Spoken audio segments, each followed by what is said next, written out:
And honor to the Most High, Yah, in the name of Yahushua HaMashiach. Let's go to John 5:39. What, you ain't really think I was cutting grass at 5 years old? Shoot, you just didn't know Richard Bonton. That's all that was. He been gone for a minute. The first he had been gone 28 years. Yeah, he died March 1st, 1991. 2 weeks before Little Muffin was born. All right, John 5:39. Search the scriptures, for in them you think you have eternal life, and they are they which testify of me. And you will not come to me that you might have life. I receive not honor from men, but I know you, that you have not the love of Elohim in you. I come in my Abba's name, and you receive me not. If another shall come in his own name, him you will receive. How can you believe which receive honor one of another, and seek not the honor that comes from Elohim only? Do not think that I will accuse you. The Abba, there is one that accused you, even Moses, in whom you trust. For had you believed Moses, you would have believed me, for he wrote of me. Hey, Trina. But if you believe not his writings, how shall you believe my words? Like, shoot. This is the first memory I can recall having was being at my great-granddaddy Rayford funeral. That's the first thing I ever remember. I think I was about 4. In Louisiana, I can remember that. Then the only thing else I can remember besides that young was the first Super Bowl I ever watched in 1986, which was the Bears and the Patriots. That's why I liked the Bears growing up. I can remember watching that. Come over here, Luke 19. But now, shoot, it's some stuff I don't even remember, shoot. Like, I can barely remember. I don't remember none of the time, the 4.5 years I spent incarcerated. Not now.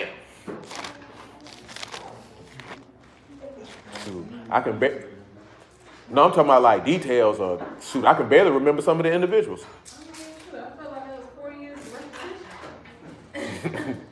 It definitely was. That it was. If it wasn't nothing else, it definitely was that. You know what I mean? Shoot, I can barely remember the stuff from when a nigga was hustling. Or a nigga childhood, for that matter, like high school and teenage years and all. That junk, a lot of that stuff like a distant memory. You gotta take a situation to spark. Some of it. I do, but it's like Yeah, I think son got sparked because you got a big memory. No, I was thinking about this the other day. I was trying to think about something we did when we were younger, and I couldn't remember none of it. We had some good times, boy. Sober at that. You know what I'm talking about? No alcohol or marijuana needed. Luke 19 and 11.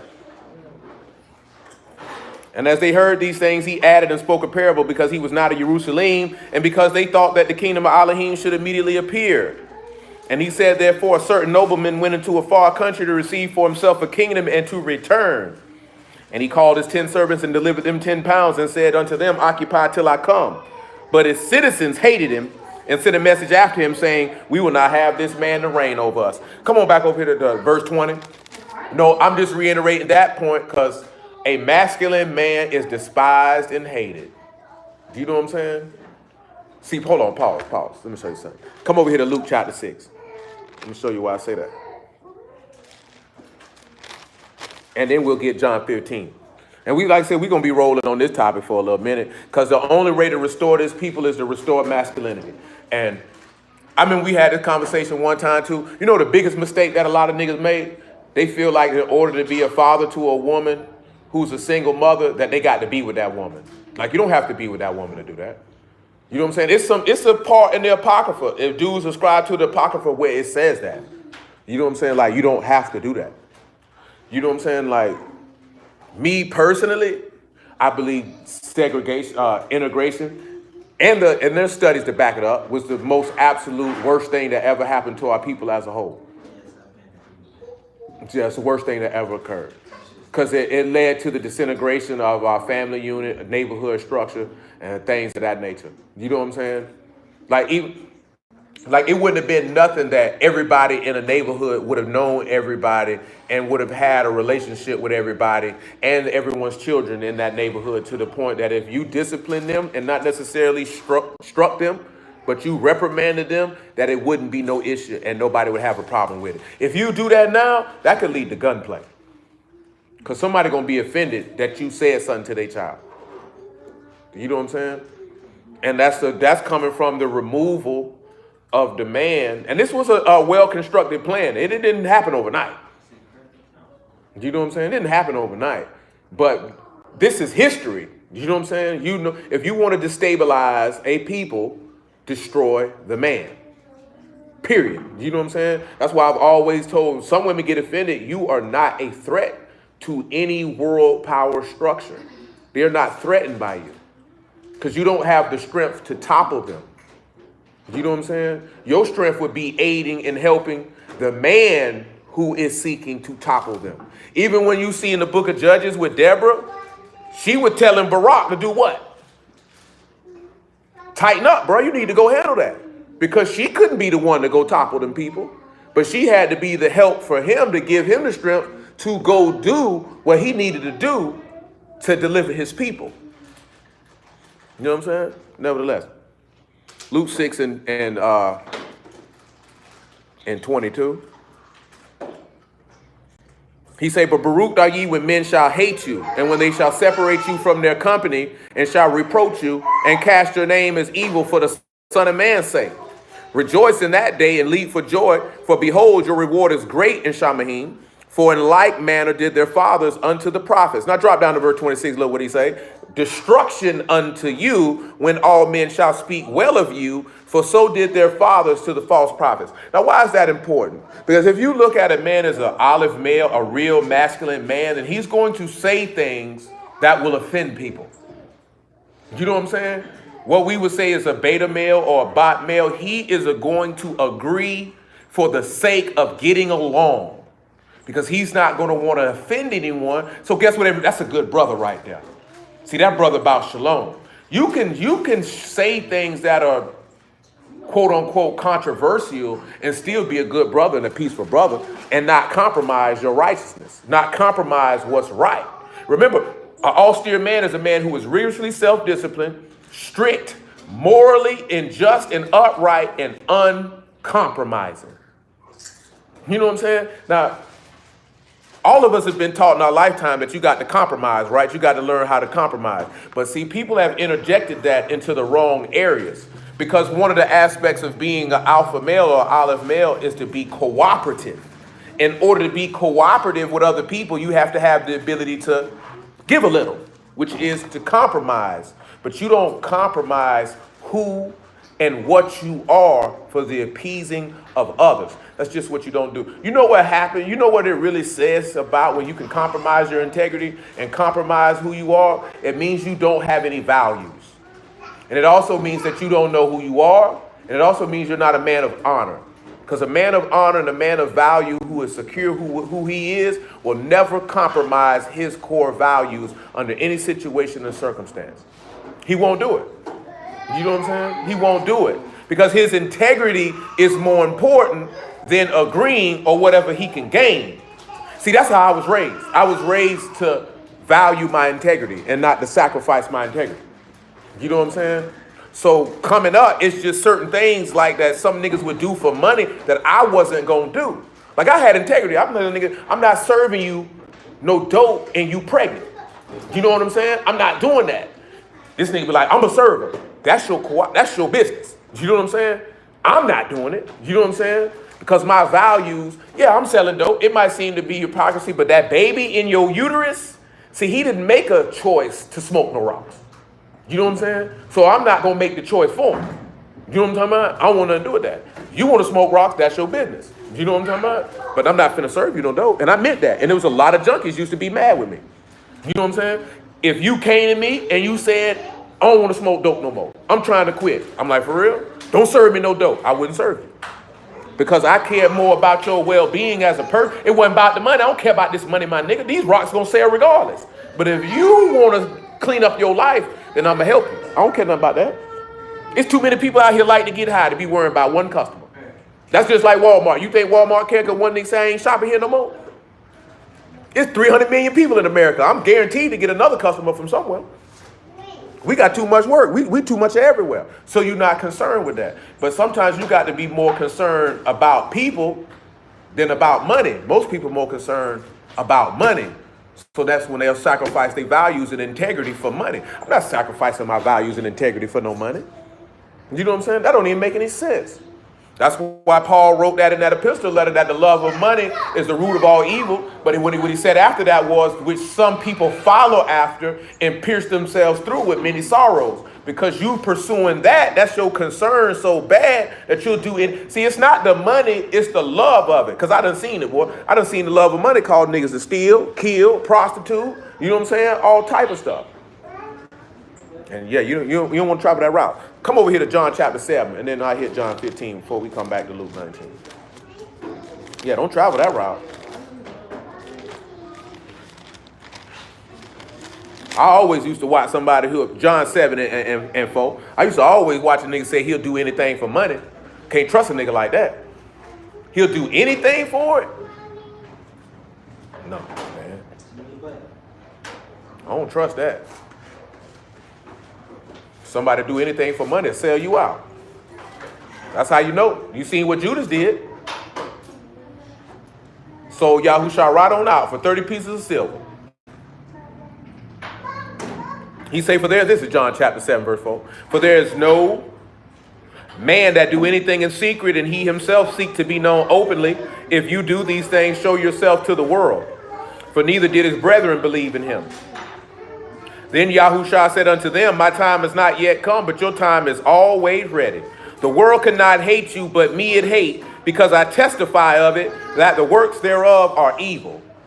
Now he said the world can't hate you, it hates me, because I speak against the things that the world does. So you have to sit there and you have to think about that.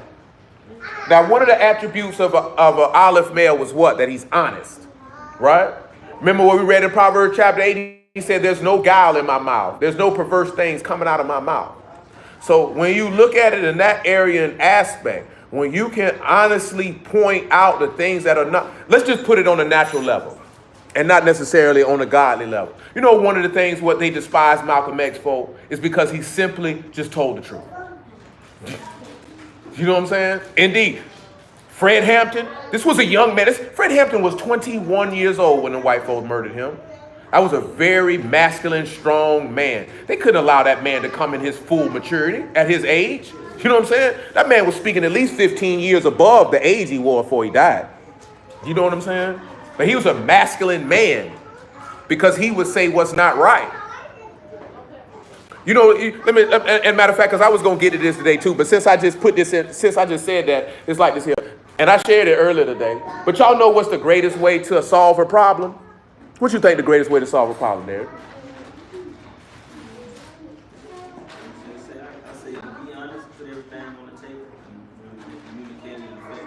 Yes, confront it. You know why most people's problems don't get solved? Because you refuse to confront them. Yeah, but I mean, it ain't necessarily got to be a problem that you have intrinsically with yourself. Just problems, period. You can't solve a problem if you don't face it, if you don't confront it. When we look at the scripture, we're looking at what is our problem? Sin. What did Yah do? He confronted it. How did he confront it? I'm going to send my son to die for you. Because this sin is causing my people to be separated from me. So how can I solve? See, let me tell you something, right? And I would listen, and I've been told you this here, right? I mentioned it last night. Don't no real man want to hear no nigga who complain all the time. All that complaining, you can miss me with that. Because a real man gonna look at it, that's feminine energy. Men don't complain. Men come up with solutions. It's the same token, right? Y'all know because I told you about that, right? Y'all know that cracker bucked the nigga for about 10. You know what I'm saying? Had a nigga broke. Lost a vehicle behind all that. And the only thing I can think in my mind is, I got to come up with a plan to get me some money. You know what I'm saying? Sitting around complaining about it or wallowing in the fight that this cracker bucked me ain't going to cause but one or two things to happen. You're going to fall into a depression or you're going to go kill this cracker. Do you know what I'm saying? And now I'm finna go to prison for the rest of my life when all I really needed to do was come up with a tangible solution to be able to solve that problem. The biggest mistake that most men make is when there's a problem, you don't come up with a solution to solve it. You complain about it like a little girl and you whine and you want somebody to have sorrow for you because you throwing a pity party. And men don't do that. When y'all sat back and seen that these men broke this covenant, he came up with a solution to fix that problem. You know what I'm saying? He came up with a solution to fix that problem. And if you a man, you need to come. Guess what? If you can't figure it out on your own and you're married, talk to your wife about it. And see if y'all can put both of your heads together to come up with a solution to fix the problem. And if she can't help you do it, then find somebody else who can come. But don't sit around, I'm trying to tell you, man, niggas who complain all the time and I got bad breaks and nothing don't go good for me, them niggas is like a cancer. They a disease. You got to eliminate people like that from your presence. You know what I'm saying? They ain't gonna do nothing for you. I promise to tell you, bro, I done told a couple niggas on the flight, bro, don't call me with that, bro. I don't want to hear that. You know what I'm saying? I don't want to hear that. Man, they won't do this here and they won't. I say, well, what you gonna do then? Because my nigga, I don't want to hear that. And you know where I get that from? My mama, my auntie, and my granddaddy. They be like, I don't want to hear all that complaining, son. What you gonna do to fix it? That was their response when something happened, and I would tell them that. What are you gonna do to fix it? How you gonna solve that problem, son? You know what I'm saying? Because they didn't want to hear it. And I appreciate that. You know what I'm saying? Because that allows you, when you get older, that when you face with a situation, that instead of buckling, you're going to figure out how you can overcome it. You know what I'm saying? You got to figure out how you can overcome it. Now, when you look at how you're going to overcome sin, you ain't got to figure nothing out. This man done already did it for you. All you got to do is walk with him. You ain't got to figure nothing out. Ain't nothing for you to figure out that problem. That problem's been solved for you. Nevertheless, I finished John chapter 7. Come over here to John 15. And guess what happens, right? When you look at the world, how many of y'all done dealt with people, right? I just asked y'all opinion. Well, y'all experience, I shouldn't say opinion. Anybody can answer. I'm not going around the room with it. How many times did somebody came and bring a problem to you and you gave them a solution and they got angry with you because you gave them a solution to that problem? How many of y'all have ever experienced that in your lifetime? Well, what was going through your head, D, when that occurred? Don't ask me again for my advice. I concur, because that's how I would feel. Don't ask me ever again. How you get mad at me because you got a problem and I gave you a solution to the problem? You know what it was? You really wanted me to get in a pity party with you and to be murmuring, complaining with you. And when I chose not to do that, now you mad with me. Now I use that example to show that when Yahushua say, when I testify, the world hate me because I testify of it that is evil. Now let me ask you a question. When Yahushua testified that the world was evil, did he give a solution for them to correct their wickedness? Or did he just tell them they were evil and just kept on going? He gave them a solution. So because when you have to look at this here, because this is something that people don't like. You have a problem. They give a solution. You mad with them because they gave a solution, really because you never wanted to solve the problem in the first place. You know what I'm saying? The key root in life is to solve problems. There's always going to be problems. That's just life. You know what I'm saying? It's not the problems, it's how you react to the problems. You know what I'm saying? And it's on you how you choose to react. Hello, little baby. What can I do for you? Very well. John chapter 15 and verse 18. I can't do anything right now for you, little baby. Check back with me in about an hour or so. And then I can give you all the attention that you would like. Is that fine with you? I'll take that as a yes. Thank you. I think your mother would like for you to return her spoon. I think your mother would like for you to return her spoon. I'm not scared of you. I just want you to know that. You know, that baby's, she thinks she a gangster. You seen her jailhouse photo? Yeah, she took a jailhouse photo. You know what I'm saying? She had a little background and posed like this here. And then she went to terrorizing some children after that. Yeah, watch it now. She got some gangster in her. 15 and 18, Book of John. If the world hates you, you know that it hated me before it hated you. If you were of the world would love his own, but because you're not of the world, but I've chosen you out of the world, therefore the world hates you. Remember the word that I said unto you, the servant is not greater than his master. And if they have persecuted me, they will persecute you also. They will also persecute you. If they kept my saying, they will keep yours also. Now remember, it said the citizens of that nobleman, they hated him and said that man wasn't going to reign over them. He wasn't going to be their king. Come on back to Luke 19. Well, let's see why they hated him.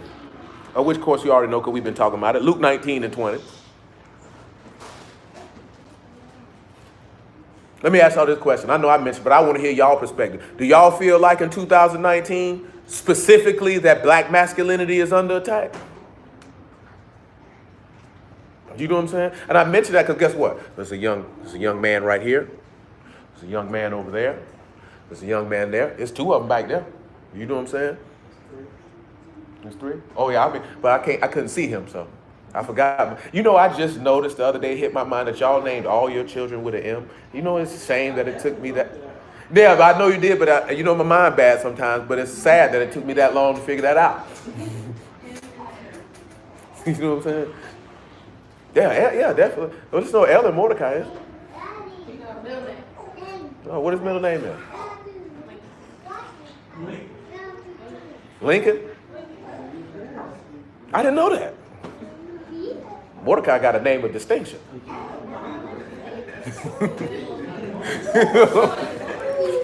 He do though. He got a name of distinction. That's a distinct young man. Might be primed for great things. You know what I'm saying? But you had to. The reason why I mention that is because guess what? Guess what though? All these young men have a chance to grow up and be masculine men because they have a man in the house. Now imagine how many young men out here don't have that opportunity, and what could become of them. And then we got another one on the way, and then we got two that ain't made it here yet. You know what I'm saying? And not only do you have the chance to develop them into being men, but you have the opportunity to develop them into being godly men. So that would mean that you would have to sit back and relish the responsibility and opportunity to develop a young man. I just heard a brother talking about this here, and I asked y'all this question too. Do you believe a masculine man is born or he's developed? Huh? Absolutely, I agree to be. Some people believe that alpha males are born. I'm not of that group of people who believe that because that's asinine to me. You know what I'm saying? Even only one that I could say that would be the case would be Yahushua himself. You know what I'm saying? But that's an extreme case. That was developed. I mean, he knew his purpose, but his parents was about their life, so he didn't have no choice. Yeah, that's what I'm gonna say. He still had development in his upbringing. That's what I'm saying. He's developed. Yeah, he still was developed. Yeah. Word. I agree wholeheartedly. I believe that. True. I believe this here, right? Some men are born with those qualities intrinsically, but you're not an alpha male just because you had certain. Like my discipline was developed. I wasn't born with that. You know what I'm saying? My confidence was developed. I wasn't born with that. You know what I'm saying? It could have easily went another way. You know what I'm saying? It was only based off what they instilled and what they developed. You know what I'm saying? Because we also know that confidence definitely bears witness, like we talked about last night. It manifests people's insecurities. If you're an insecure person and you come across a confident person, you're going to despise them. I can't relate to that because I ain't never been insecure. So I never had a reason to be like, I don't like this nigga. But it's a lot of dudes who like that because you really just want to be them. That's why he tell you not to be covetous. And that's why when you covetous, you an idolater because you really made this person your point of worship, who you're coveting or envying to be like. That person has become your God. Just that simple, because of the thoughts of man, because you trying to be like them instead of just being you. You know what I'm saying? But nevertheless, Luke 19:20.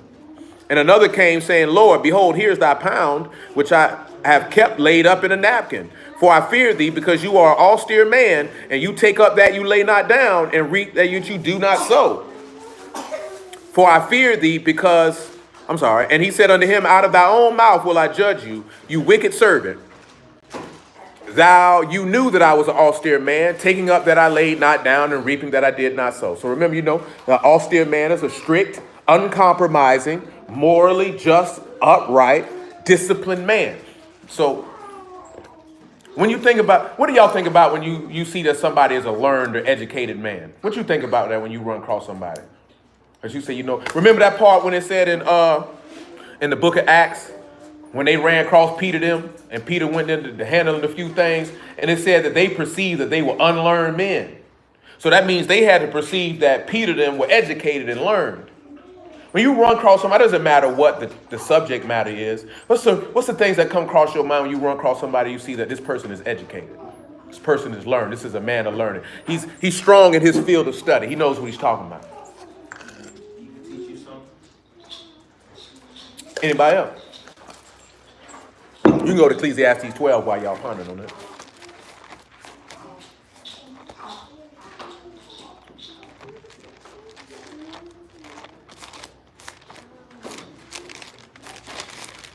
There's the only, ain't nobody else. There's the only one. They can teach you something. That's cool. We'll rock with that. Verse 9. Check it, right? He say, moreover, because the preacher was wise, he still taught the people knowledge. Yea, he gave good heed and sought out and set in order many proverbs. The preacher sought out to find out acceptable words, and that which was written was upright, even words of truth. The words of the wise are as golds, and as nails fastened by the master of assemblies, which are given from one shepherd. So, with that being said, we talked about the good heed last night. You know, the azan, which is showing the strength of the leader's fruit, is eternal life. Like, I was gonna say mature, so like, Oh, that's cool. wise, All right, cool. I can rock with that. No, I got you. It ain't never too late. Then we didn't talk about sought out too much, but we're going to deal with the Proverbs, right? We talked about set in order. So, you know, Proverbs, that's Mashal, right? You got Mean, Sean, and Lamar. Now, I proffered something that I had for it, but I'm going to give y'all the opportunity to come up with something for yourself. Now, how many of y'all are familiar with what a proverb is? Like, really familiar with what a proverb is? Dark sayings. How many of y'all really understand Proverbs? I'm not talking about the book of Proverbs specifically. I'm talking about understand the proverb when you come across it. I feel like it's like a parable, so it's relative to what you may be familiar with. Right. Now, Hamashiach said there was one thing that he always did. And what was that? Spoke in parables. He spoke in Proverbs. So when you're speaking in parables and speaking in Proverbs, that means that there's an underlying similitude or meaning behind what is being spoken. So while y'all coming up with that, I wanna pull out a good old parable. I'm gonna pull out one of my personal ones that I like personally, and that's Luke chapter 18. Come over here and look at this parable right here. Let's just come look at this parable right here. Luke 18:1. There's plenty of parables we can choose from, but I'm gonna pick that one. I got to bring another one too, because I got to have two witnesses, or it just wouldn't be right. Because, you know, we talking about being a man of learning. Like, if you're a preacher, like, you got to be a man of learning. That's why he told Timothy, study to show yourself approved. You know what I'm saying? That you are approved of who? Elohim, right? If you really paid attention to dudes, then you would know that y'all ain't approved this nigga. He don't know what he talking about.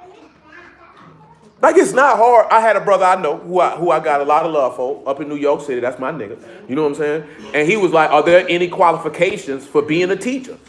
And I'm like, yeah, man, they in the text. The text tell you.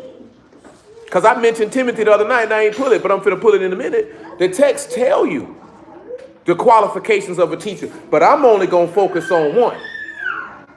You know it say a bishop got to be blameless, husband of one wife, all that. But I'm not focusing on that. I'm going to focus on one thing. Now, see, right now you're being disrespectful and churlish. Because if you were sitting on your bum, you wouldn't have these problems. Luke 18:1. And he spake a parable unto them to this end, that men ought always to pray and not to faint. Saying, there was in a city a judge which feared not Elohim, neither regarded man. And there was a widow in that city, and she came unto him, saying, avenge me of my adversary. And he would not for a while, but afterwards he said within himself, though I fear not Elohim, nor regard man, yet because this widow trouble me, I will avenge her, lest by her continual coming she weary me. And the Lord said, hear what the unjust judge say. Shall not Elohim avenge his own elect, which cry day and night unto him, though he bear long with them? I tell you that he will avenge them speedily. Nevertheless, When the Son of Man come, shall he find faith on the earth? So in the midst of this parable, he was trying to use this to say the fact that, man, y'all hear y'all crying to him. See, in the book of Ecclesiastes, pause. Let me show you what I'm talking about. Let me show you why I chose that one. Because it's a spot in Ecclesiastes. I want to say chapter 7. If it's not chapter 7, it's chapter 4. Let me find my verse. Eugene, you being disrespectful. And no one believes you. Dang, I can't recall where it's at.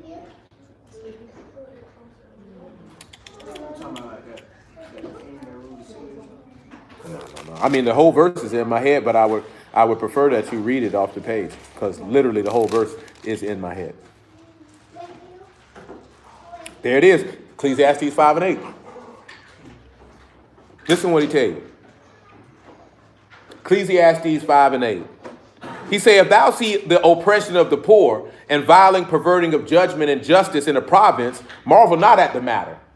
For he that is higher than the highest regard, and there be higher than they. Now, what is that telling you? Is that not telling you that you amazed that you see this perverting of justice or judgment as if y'all don't see it?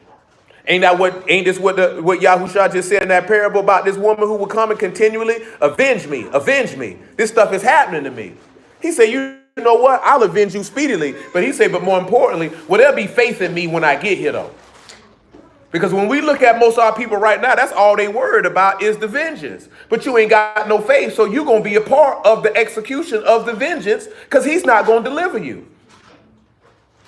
Seeing if they understood parable. See, let's look at another parable. I want to say Luke 13. We just stay right there where we at. Luke 13. Let me get Luke 13. I'm going to start at verse 1, but verse 6 is what we want. But I'm going to start at verse 1. Just on general principle. Luke 13 and 1. It said there was present at that season some that told him of the Galileans whose blood Pilate had mingled with their sacrifices. Yahushua answering said unto them, suppose you that these Galileans were sinners above all Galileans because they suffered such things. See, that's what happened right now, right? And Hebrews do it too. If somebody ain't got no money, the first thing people think is he got to be a sinner. If something happened to somebody, they think, oh, he got to be wicked. He had to do something.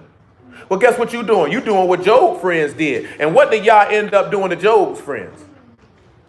He told them, you niggas good and wicked. And if it wasn't for Job, I'll kill both of y'all. But since I regard Job, I'm going to tell Job, make a sacrifice for you on your behalf. Because I'll accept Job. I don't fool with you.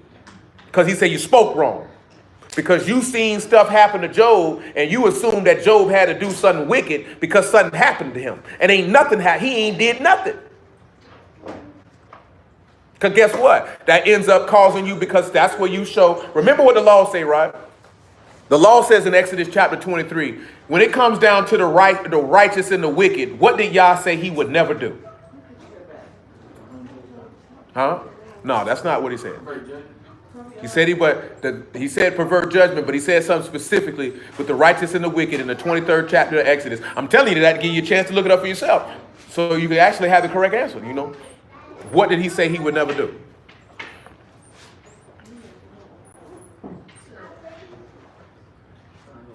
I want to tell you about verse 6. Exodus chapter 23. It's something that he said he would never do. Also the judgment of the poor and that God. Keep on going. That ain't it. Keep ye from a false mind. Keep on going. That ain't it. Innocent and righteous, slay thou not. The innocent. Not justify the wicked. He'll never justify the wicked. Never justify the wicked. So when you seen a Mashiach getting killed, and them in the eyesight of these people, it seemed like Yahushua was wicked because he died. But this was a righteous, innocent man. He didn't do anything. Remember what he said in Habakkuk, that right judgment never proceeds forward. So we end up having wrong judgment because we judge things. What did Hamashiach tell you? Judge not according to appearance, but judge righteous judgment. You have people like this, and you got bruised that say that, see, we getting blessed. See, that's Deuteronomy 28. That show we keeping the laws. So that means because somebody else ain't increasing monetarily, does that mean they not keeping it? That doesn't mean that. That means you just don't know the script. And you speaking your opinion. Nevertheless, Continuing on. He said, I tell you, nay, except ye repent, ye shall all likewise perish. Because what is Yahushua's point? So you think them people just was extra wicked because that happened to them. He said, no, if you don't turn from your sins, that's the same thing going to happen to you. He said, or those 18 upon whom the tower in Shalom fell and slew them, think that they were above all men that they were sinners above all men that dwelt in Jerusalem? That's how people think, right? Now, of course, we know right now in the country that we live in, let's take into account the shooting in Orlando at the Sodomite Club. Do you know what I'm saying? The average person to look at that is no person deserves to die. Ain't that's what people say all the time? Nobody don't deserve to die. But what does the word say, though? I did it, but now I'm not talking about that. Does the word say people deserve to die? What does it say in that regard? So, but that's just going to happen, period. You're going to die, period. I'm talking about, let's just take an example, committing adultery. Does the law say you deserve to die?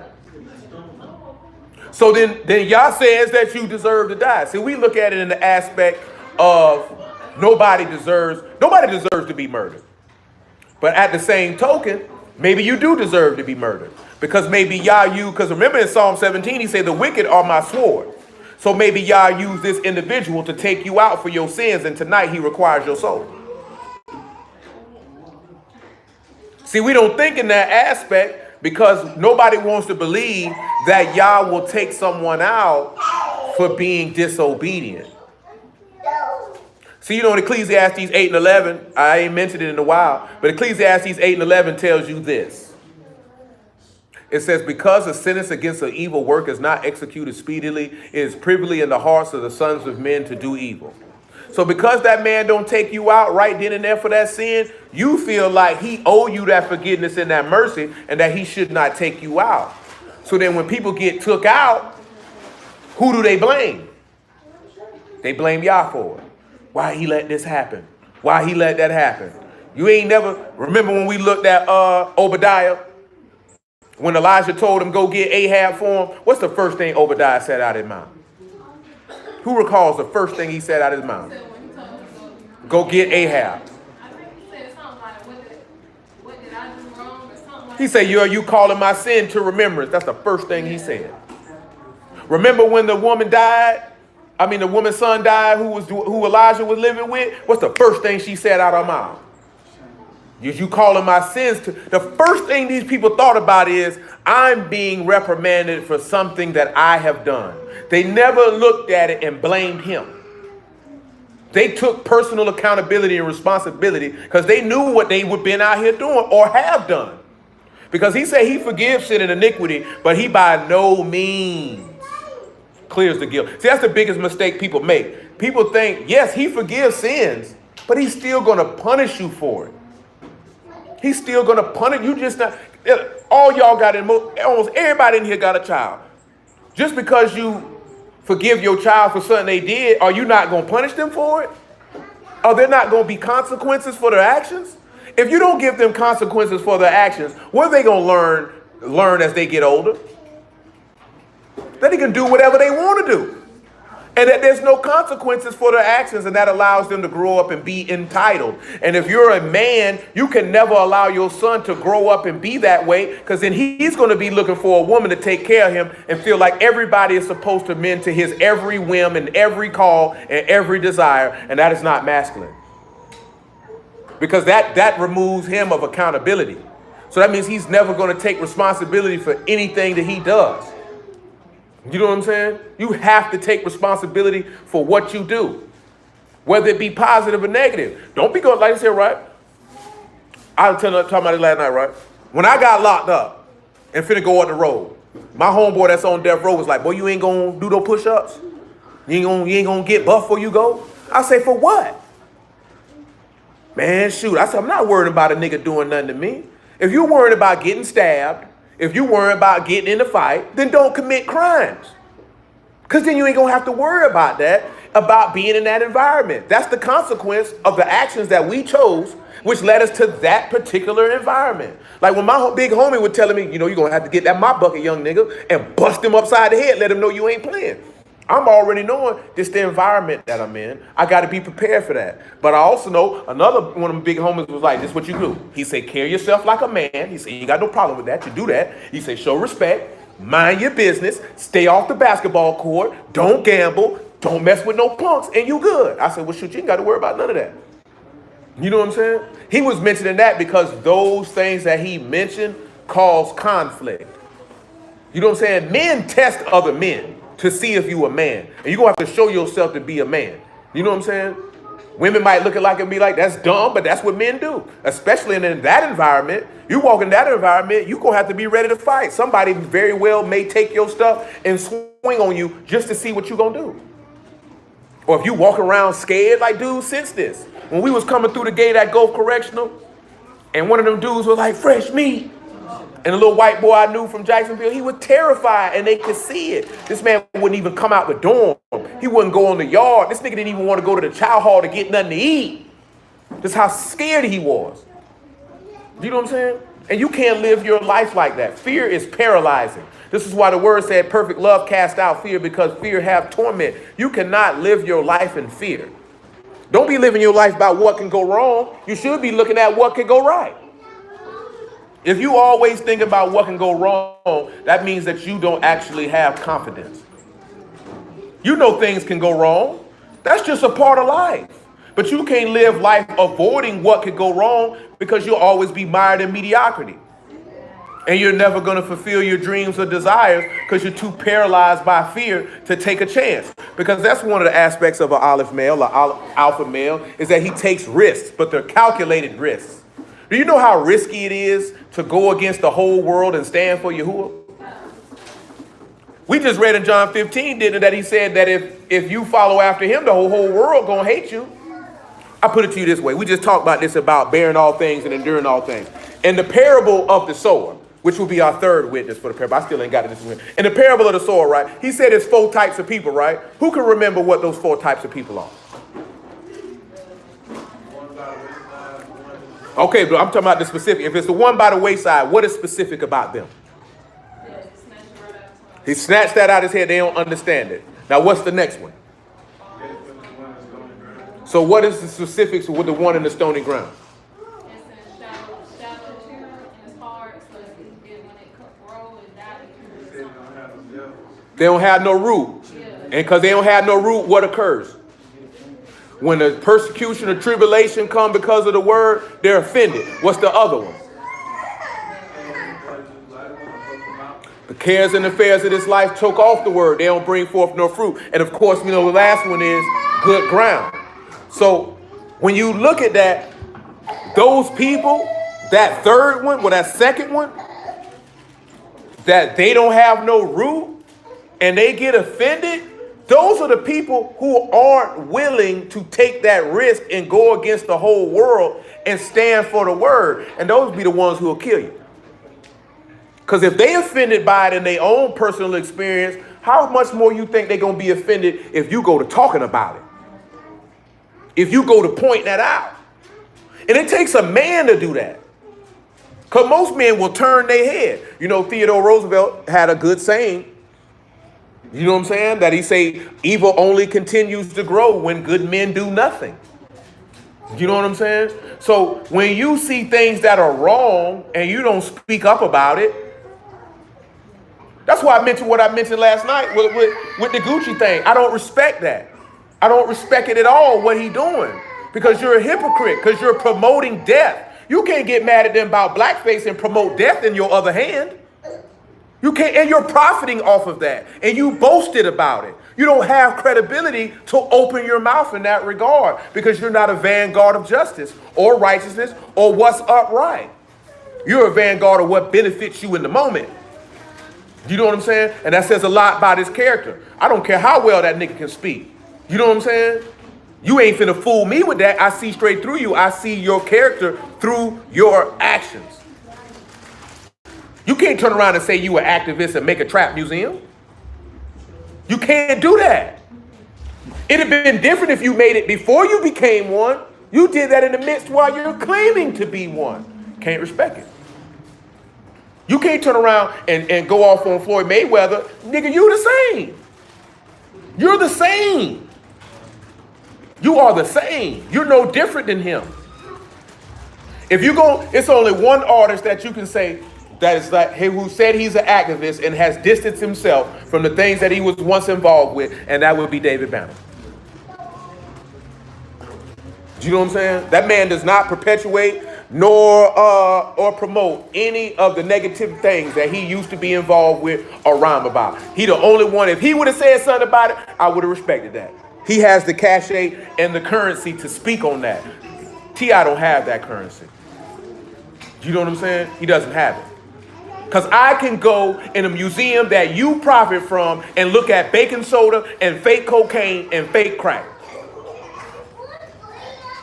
No, you a hypocrite. And ain't no real alpha male, no hypocrite. Not at all. I don't respect it. You know what I'm saying? And we ain't supposed to respect it either. But I told you that last night. What do black people give black people passes for? When you're rich and famous, you can get a pass and you can be hypocritical. You know what I'm saying? And you can be unrighteous because you famous and you got some money. And that's the first thing a nigga scream when somebody do something sour. He got a lot of money. What that mean? So he can't be a piece of crap because he got a lot of money? Because you seen him on TV? You know what the worst part is? We watch people misery on TV for entertainment. These people live. Like we've been talking about, because I just started looking at some of them clips from Ayanna Fix My Life. Boy, there's some of these people out here messed up. And some of them people that we look at who are famous, they just as messed up because they come from them same environments and we think these people are functional adults. You know what I'm saying? When really they perpetuating their nonsense in public and we stamp it. If they're not playing a role, because some of them actors. And the person that they portray to be on TV, that's not who they are in real life. But nevertheless, what I mentioned, what? Luke 13:6. I've got to crank it up a notch. He said, he spake also this parable. A certain man had a fig tree planted in his vineyard, and he came and sought fruit thereon and found none. Then said unto the dresser of his vineyard, behold, these 3 years I come seeking fruit on this fig tree, and find none. Cut it down. Why cumber it to the ground? He answered and said unto him, Lord, let it alone this year also, till I dig about it and dung it. And if it bear fruit, well. And if not, then after that thou shalt cut it down. Now, what did he just try to impart and impress unto them people? Because remember, right, if you gave good heed, or you would have zon, you would have weighed, tested, proved, and considered the word, then you would have seen how the strength of the leader's fruit would get you eternal life. Because you got that olive, that zayin, and that noon. So when he say there's a fig tree that ain't got no fruit on it, he say it's been out here 3 years too, didn't it? What is he trying to impart in this dark saying? In this similitude, what is he trying to impart?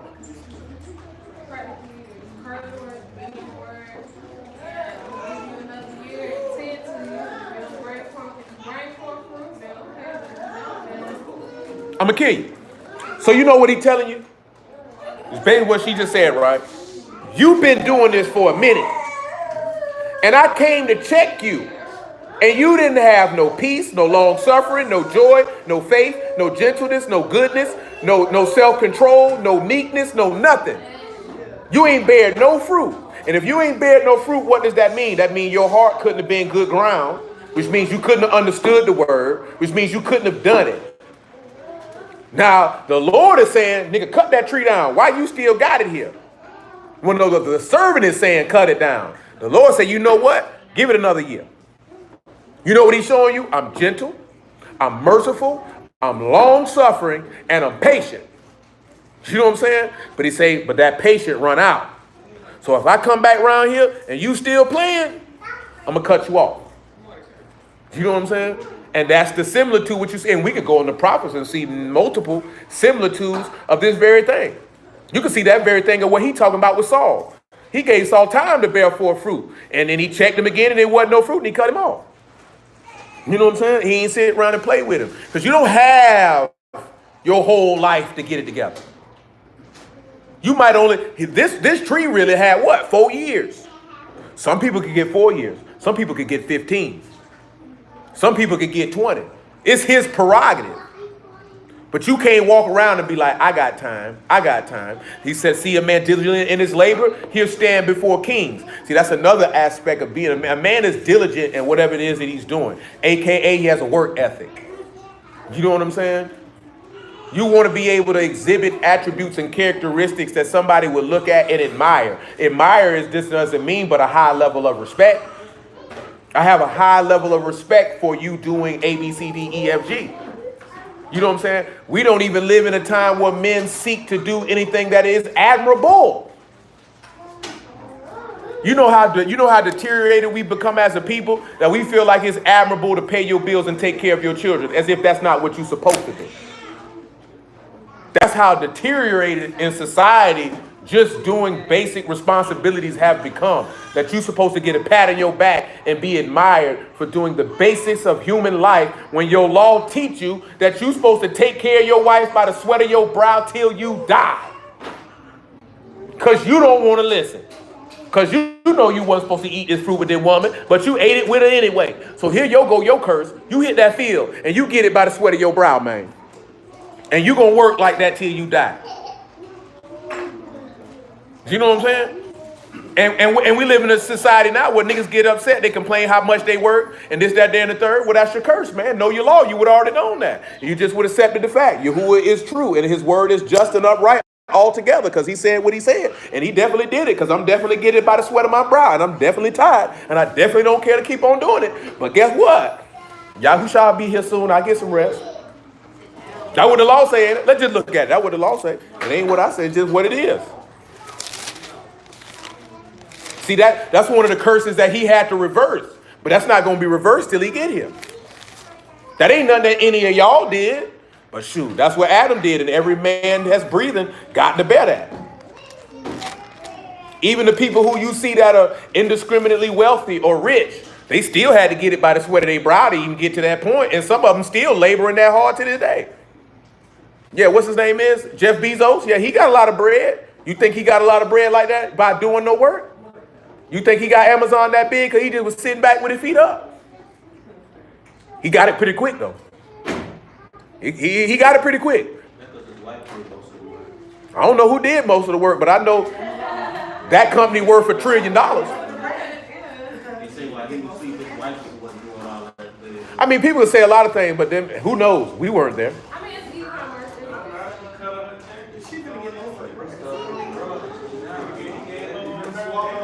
I mean, it's a good product, so it's a good product. We'll make no money. But you know, it took a lot of work for them to get. You don't get to be $1 trillion company and not do no work. You don't get that big. You don't get to be $100,000 company and don't do no work. I heard a brother talking about this here earlier this morning. He ain't told no lie. You know why a lot of people want to become entrepreneurs? Because they think they're going to do less work than what they was doing on their job. Not realizing you're going to do 4 times as much work owning your own business as you would if you was working on somebody's job. You're going to do more work. You have to actually be skilled and versed in every operation in your business and be willing to do it if necessary. Like if you own a business and the nigga don't show up, guess what? You can't go home. That work got to be done regardless. You got to do it. See, if you worked at McDonald's and the nigga missed his shift, you can still go home. Oh, I'm off at 5. You can't do that when you own your own business. You're going to have to work 4, 5, 6, 7 times as much. But guess what the world has done? The world has made certain things look glamorous because these people are not actually showing you how hard they work and the sacrifices they got to make and the losses that they take. You know what I'm saying? And then you get a false idea of what that is and you jump into it. And then when you don't get successful immediately, you quit. Because ain't nobody told you, but that's hard work, son. You got to have a mind and a heart for that. And if you don't make that decision. Because people look for thinking that's what's going to be the easy road. Like when people came in the word, they thought, oh, we the children of Israel. And they thought it was going to be easy. Do you know what I'm saying? I don't know how you thought that. Because anything that requires discipline is going to have some difficulty involved with it. I don't care what it is you're involved with. If discipline is required in it, there's going to be some hard work that is going to be necessary for that to be successful. And guess what? Discipline is required in pretty much anything that you do in life. It's not too many things that you can do in life that don't require discipline. You know what I'm saying? And people get into that, and then they're not with it. Adam knew what the discipline was. Don't eat the fruit of the tree of the knowledge of good and evil. And what did he do? He was undisciplined. So because of that, you got to accept the consequences for your lack of discipline. And his lack of discipline perpetrated upon all. And he knew that. Genesis 3:17. And unto Adam he said, because thou hast hearkened unto the voice of your wife, and hast eaten of the tree of which I commanded you, saying, you shall not eat of it. Cursed is the ground for thy sake, and sorrow shall you eat of it all the days of your life. Thorns and thistles shall it bring forth to thee, and thou shalt eat the herb of the field, and in the sweat of thy face shall you eat bread till you return to the ground. For out of it was you taken, for dust you are, and dust you shall return. He said, you're going to have to get it by the sweat of your... Boy, you going to have to get it. You're going to have to work, son. See, you know, and when you notice most brews, they always mention what the woman got to do, right? That's how I know these niggas wicked. Because they'll first scream, the woman's desires to her husband. But they don't never scream that the man say, and your desire is to go out there and take care of her. That's your curse too, but you don't want to talk about your curse. You only want to talk about hers. Because you want to get you 6, 7 women who you can pimp. When you supposed to be out there, if you got 6, 7 wives, boy, you ain't going to have no time to please them because you're going to have to be doing a lot of work. Unless you got a product that's bringing in large lump sums of money. You don't have to be doing something. That's a lot of women. Grown adults. And you got to feed, clothe, and house all of them, not to mention any offspring that may result. Come on, my nigga. You ain't got that type of bread. I done heard stories where dudes who got multiple wives and had these women swinging, committing lesbian acts, and all that. Oh, just because you're in the word don't mean dudes ain't perverse. That don't mean nothing. Come on back. Did anybody have something for that Mashal for Proverbs, man? I went way longer than I anticipated. Huh? No. No, I had just mentioned it. I was saying that's Azan. That's for good heed. That's for good heed. Blood appear to the leader. Anybody else? You got something? C. Jones? CJW? Mm-hmm. That just sounded like a television network. That's why I said it.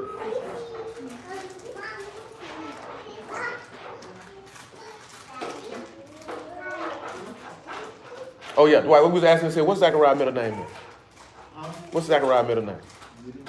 See, you got it. Well, then you plan to give him Gideon first? I said, then you plan to give Isaiah Gideon first? Yeah. That's what I thought. One of them got it. He got it eventually.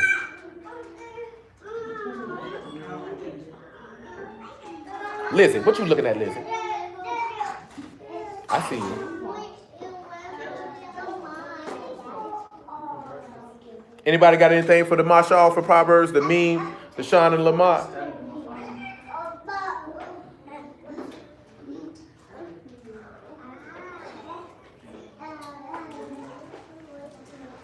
For Lamar, what would any of y'all say? You know the Lamar is the shepherd, the staff, to teach.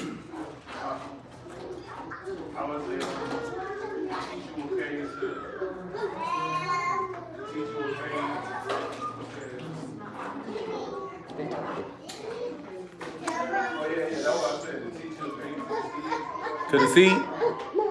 Anybody else?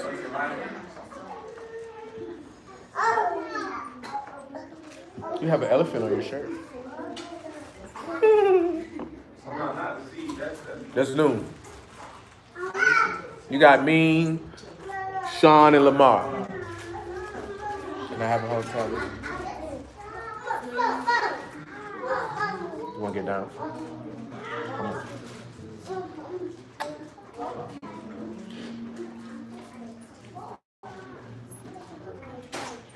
Now, I would say for me, we can see how the teacher's blood gets consumed. Because they're talking about that Proverbs is also a parable, but also a similitude. How this teacher's blood is going to be consumed. But what consumed the teacher's blood? The people did. So let's take a look at Hosea 12 and 10. I'm going to make this pretty quick. Hello, sugar baby. What are you eating? Hey, Dad. Hey, Dad.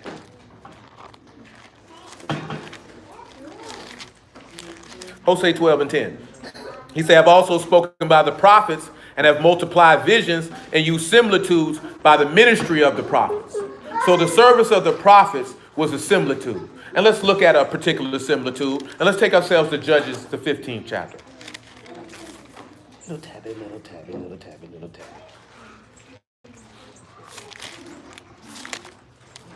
You're not little tabby no more.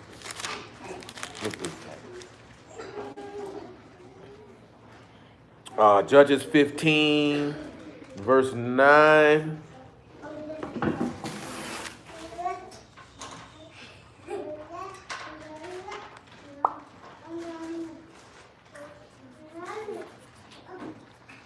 Keep your shirt down. Nobody wants to see your belly. Then the Philistines went up and pitched in Yehudah and spread themselves in Lehi. This is Judges 15 and 9. And the men of Yehudah said, why are you come up against us? And they answered, to bind Samson are we come up, to do him as he's done to us. Then the 3,000 of the men of Yehudah went to the top of the rock, Etam, and said to Samson, know you not that the Philistines are rulers over us? What is this that you have done unto us? And he said unto them, as they did unto me, so have I done unto them. They said unto him, we are come down to bind thee, that we may deliver thee into the hand of the Philistines. And Samson said unto them, swear unto me that you will not fall upon me yourselves. What does this sound like to y'all if this is a similitude? What does this sound like? Can we say Samson was a prophet? Absolutely, we can say Samson is a prophet. So what is this similitude?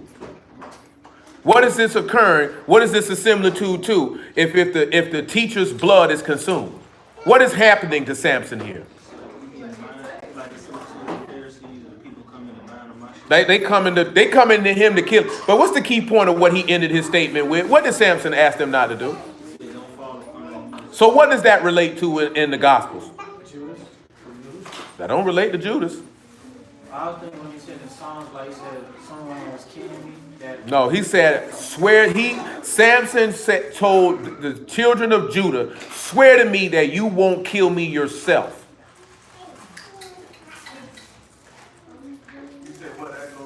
What does that go to in the gospel? I just mentioned this, y'all, a couple weeks ago. That's why I chose it. Could you get your feet off of me, please, ma'am? I don't like it. I don't like your feet on my stomach. I'd like for you to stop, please.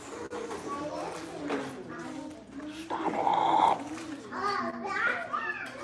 What does this relate to? He says, swear to me that you will not fall upon me. Who are they taking Samson to? So how does this relate in the Gospels?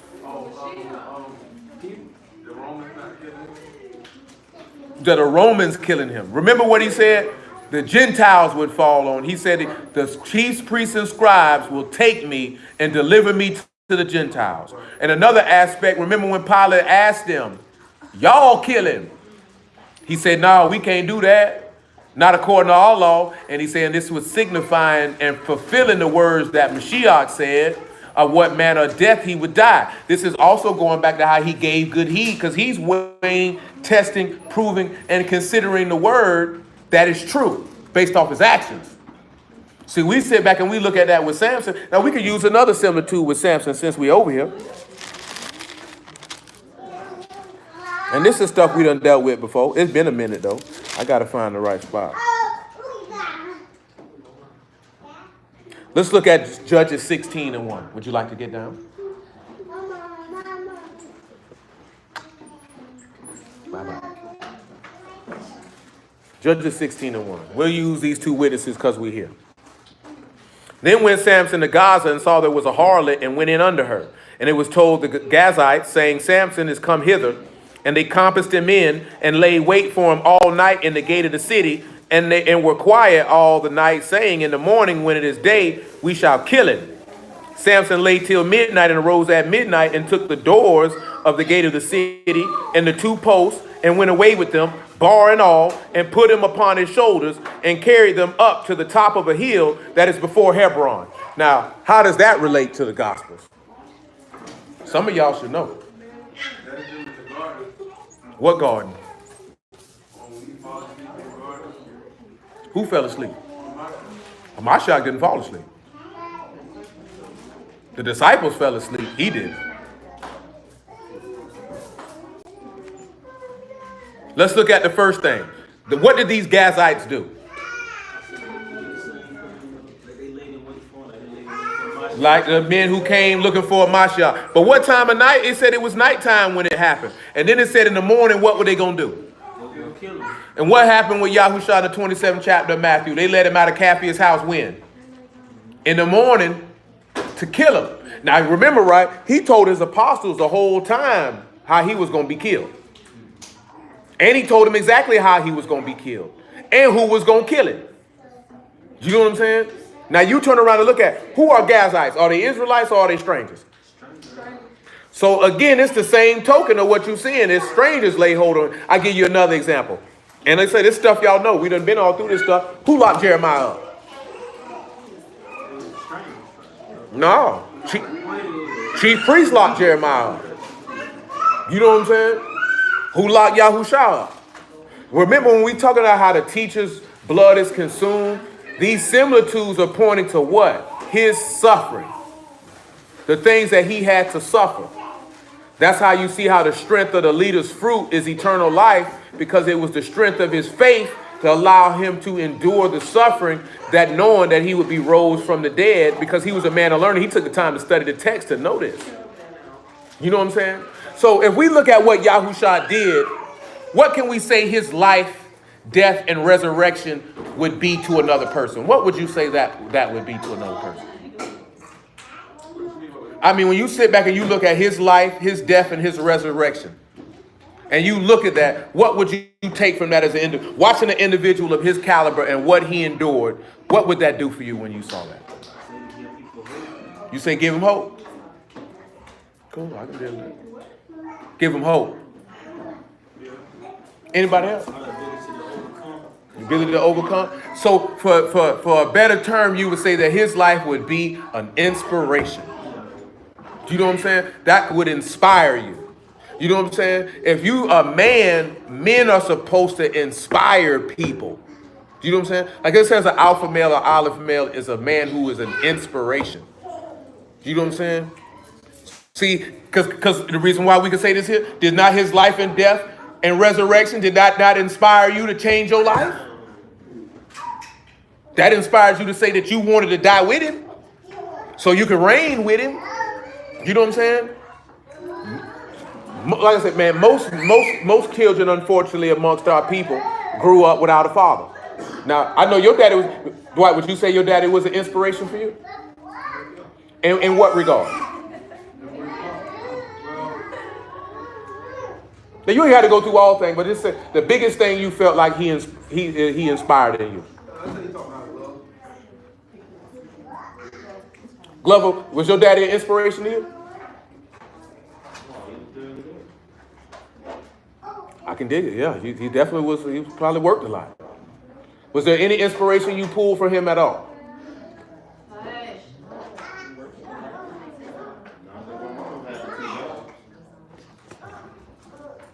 What about you, Stanley? Was your pops an inspiration for you? In some way. In what way?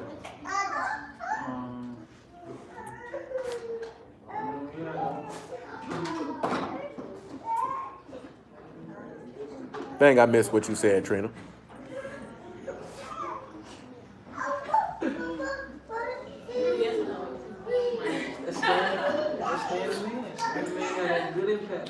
In what regards?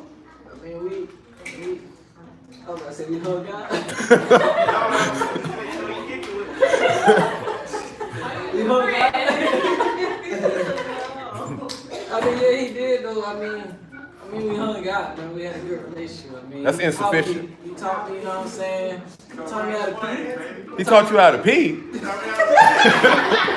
I mean, I remember when I was little. Was that an impact on your life? I mean, if he was an inspiration, I'm not being funny, right? If it's taking you this long to come up with something, he didn't inspire you to do anything. He did, though. I just trying to, you know. It's funny, though, at the same time, because I said we hung out. And I think that's funny. He didn't inspire you in a positive way. I mean, no, he was a sinner. This ain't got nothing to do with being no sinner. You could be a sinner and still have positive inspiration. He taught me to be confident and, you know what I'm saying? But I'm not talking about what he taught you. I'm talking about something you seen from him that inspired you. Work it. Yeah, that's what I'm saying. That's what I'm talking about. What about you, Johnny? My job is back. Y'all had time to set this question. I don't know, Monte, you got something to add to that? Darius, you got something you can add to that? What about you, Will? I can't add nothing either. My dad ain't teach me how to do nothing. Not ride a bike, not to fix a flat, not nothing. You know what I'm saying? But the only thing I can say that there was, you know what I'm saying? The only thing that I can say that from afar, that I seen that I know he was a part of, which was to be down for your people. And I seen that from afar. Like that's what he was on. You know what I'm talking about? Outside of that, I can't really say nothing. Nigga ain't teach me nothing. So I ain't gonna say teach me nothing. I wasn't around him enough to be able to pick up on anything to say, I want to do that or be similar to that. You know what I'm saying? I would say his probably be better. I can dig it. That is relevant. That is relevant. You got snacks? Where's my snack? You got dino snacks? Dino snacks? So let's come back over here, right? Hold on, we missed one more thing. What is that coming in at? Look what he said, right? He had a couple things going on. He had 2 posts. What did it say he did with them 2 posts? Carried them well. Where did he carry them 2 posts? But where did he carry them at? What did he carry them with? So if he got them shoulders, he carrying these 2 posts on his shoulders, and he's going up on the top of a hill. What is this representative of? But I mean, we know that, but I'm talking about what that's representative of. Y'all should know. It's been a while, but you should know. So if he bearing the burdens, so why does he have 2 posts instead of 1? Because it's 2 houses. He bearing them both. And this is what Amasha is showing you forth in his proverb is similar to that he would have to suffer because he's going to be your inspiration. Now let's take us over here to Job 32 and 8. You got dinos and sharks?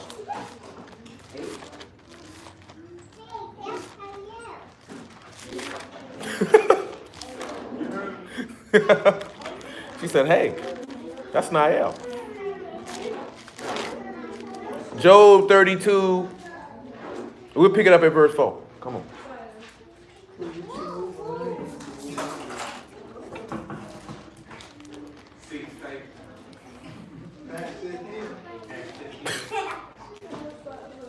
You reading?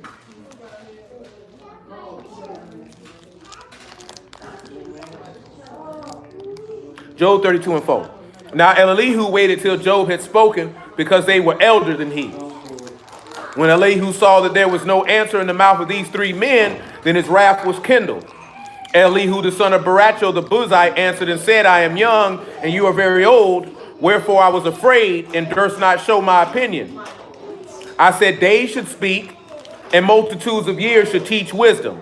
But there's a ruach in a man, and the inspiration of the Almighty give them understanding. The word for inspiration is nashama, and it literally means breath, ruach, or the breath of Elohim. You have a noon, you have a shan, you have a meme, and you have a hey. That is a noon, a shan, a meme, and a hey. I'll give you a few moments. He used to be a little baby. Yeah, that's the word for inspiration. Now, by definition, inspiration means an extraordinary quality from an external creative impulse. Noon, shan, meme, and hey. And it's also something that influences, moves, and guides. So we can see that Yah's Ruach would be considered an inspiration because it's an extraordinary quality that comes from a source outside of the individual. Because there's an inspiration in the man, and it's the Almighty that got to give that inspiration.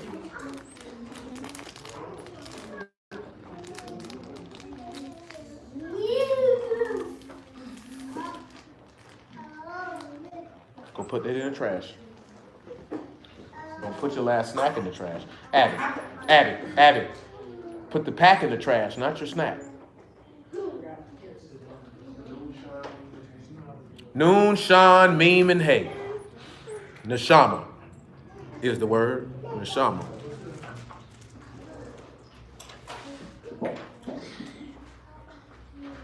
Yes.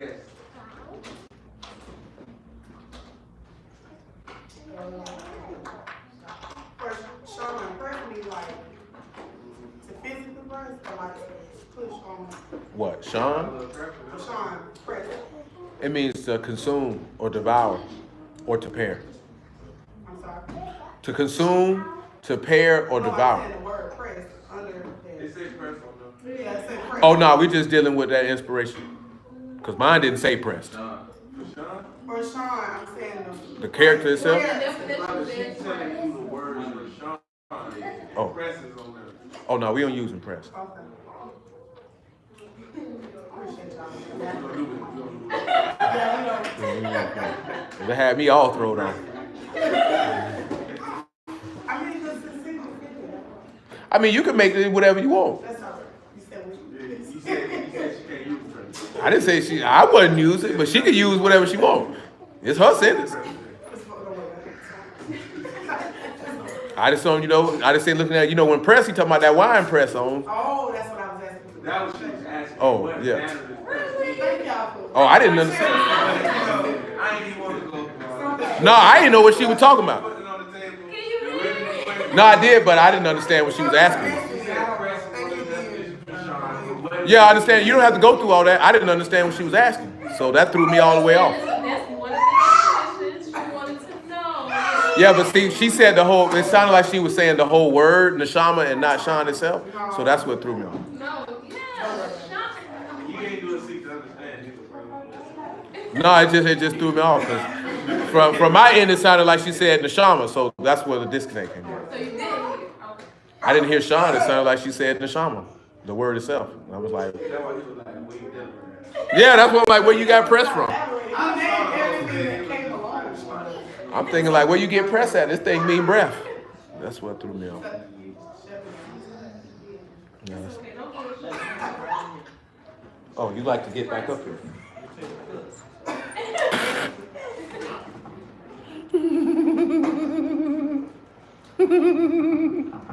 How have you been, Abigail?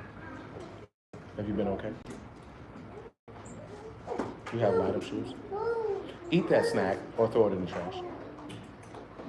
Abigail, eat the snack or throw it in the trash. You're not going to sit up here and play with it. Eat your snack.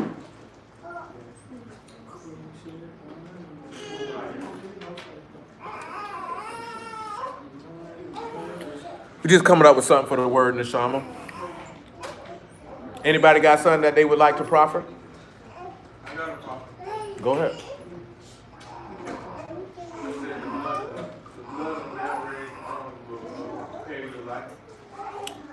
Very well. Without question. Anybody else? Yeah, no, I said, behold the sun that peers into the water. His light. I can rock with that as well. Because both of them saying the same thing. Without question.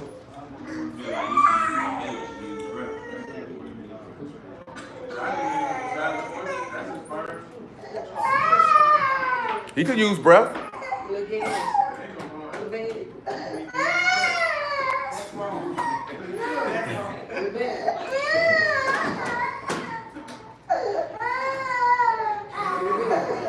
Eugene. Somebody power bomb that boy. Give him a good old power bomb. That's what you do for them children. Put them in some wrestling moves, they'll be all right. See, you looking like that because you're a girl. You know what I'm saying? You had an older brother, they do all that to you. Suplex you. You know what I'm talking about? Body slams, power bombs, and all that. Rock bottom. Callie, you were looking like your brother rock bottom you all the time. You just shook your head. Then they got Callie, DDT.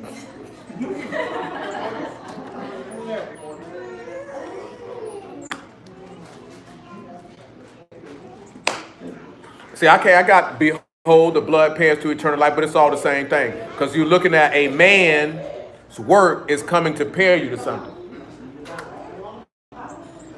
So let's take a look at something when we look at that. It's hold on. Take that back. I want you to come over here to Ecclesiastes 12 and 11 to pair with what we talking about with Neshama. To get a little bit more witnesses to pair with that. Because like you said, that would be inspiring. This man with raised arms is pairing you to the Ruach, or the son's pairing you to the Ruach, or this man's blood is pairing you to the Ruach. However you want to look at it, this man is pairing you to eternal life to cause you, to inspire you to do something. Remember in Mark how he described what his first words was? He said he began to preach, repent and believe the gospel, for the kingdom of Shamahim, the kingdom of heaven is at hand. So he was trying to give you something to inspire you to change your life. You know what I'm saying? And remember, inspiration is literally by definition is an extraordinary quality from an external source. See, matter of fact, let me do that first. Ecclesiastes 12 and 11. Let me do that first. Because I already read 10. I might come back to the stuff in 10 and some of the other stuff we looked at in 9, but I want to get to what's in 11. It says, the words of the wise are as golds, and as nails fastened by the master of assemblies, which are given from one shepherd. Now keep in mind, this preacher is a learned man. So only an individual who's actually learned and educated in something could have the ability to inspire someone. How many of y'all been inspired by a dummy? By a dummy. Someone who is ignorant, lack of intelligence, ain't got nothing going on, no drive, no ambition, no nothing. That's not inspiring to anyone. Yeah, and some people are inspired by that, and that's sad. If it's not in the inspiration of, I want to be better than that. You know what I'm saying? But outside of that, I don't see what much more can come out of that. But do any of y'all know what golds are? Golds. G-O-A-D-S. It said the words of the wise are as golds. Does anybody know what a gold is? It's a who? Profitable? You said it's who? It's not a restrainer.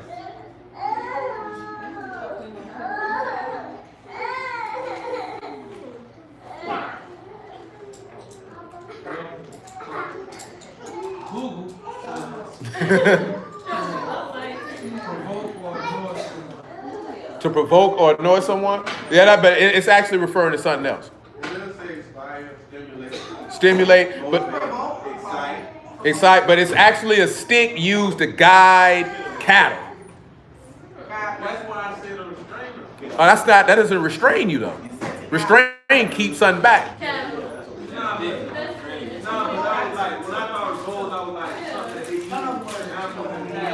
Yeah, it's a cattle.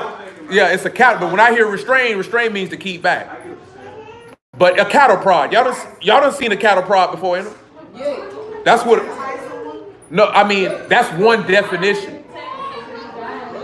That's one definition, because that means like I goaded you into cussing me out. You know what I'm saying? That's one definition. But the specific definition in regards to it's being used is the other definition, that it's an actual instrument. It's the ancient name for what we call a cattle prod now. Y'all done seen cattle prods before? Like that's like he said, right? You hit them with it to keep the cattle in the way. You know what I'm saying? Like when you got livestock and you walking them as a shepherd and you want them to go in a particular direction and they getting out of line, you hit them with the goad or you hit them with the cattle prod. See, they got electric cattle prods now. To an extent, but I think they're a little smaller than a shepherd's staff. Because you basically would take that goad and bah, and hit them with it. Now the word is Durban. And you have Dalit, Rosh, Bat, U, and Nun. Again, you have Dalit, Rosh, Bat, U, and Nun. I'll give you a few moments for that. Dalit, Rosh, Bat, U, and Nun. The word is Durban. And this is it's a motivator. It's a for goals. U and Nun. The word is spelled D-O-R-B-O-W-N. And remember, it said the words of the wise. So if we look at the inspiration that's coming from the Almighty, that means that we can see that the words of the wise are what? A motivator. And if they are motivated, that means those words are inspiration. And look what it says. Those words, and we'll deal with the nails fastened, y'all will next week. They come from one master of assemblies and from one shepherd does that word emanate from.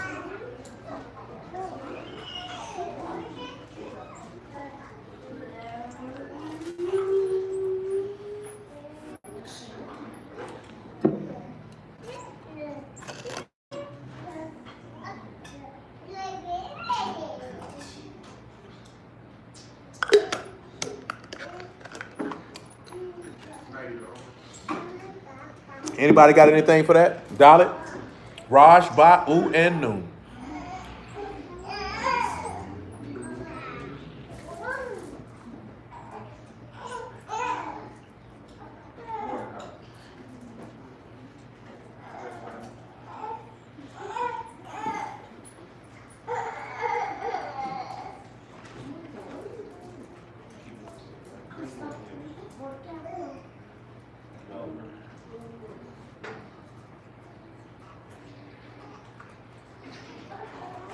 Don't nobody got nothing for me on that? Come on. I said the sun will join you to the highest. So that you can enter the light. Very well. What about you, Johnny? You said you got something. You said Bet was in there? Uh-huh. Yeah. Give me a couple,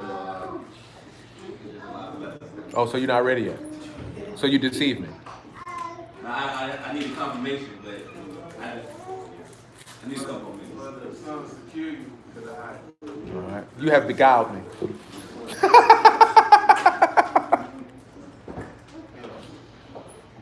So you jumped the gun, you pulled the Moses, he was a little presumptuous. Just busting your balls. Anybody got anything for that? What verse is this from? This is Ecclesiastes 12 and 11. This word is only used twice in the whole book. One time it's used in Samuel in regards to cattle. I said that the son and joined together to be in the house, in the Lord. All right. King, get yourself somewhere and sit down and stop playing with them crayons. Thank you, sir.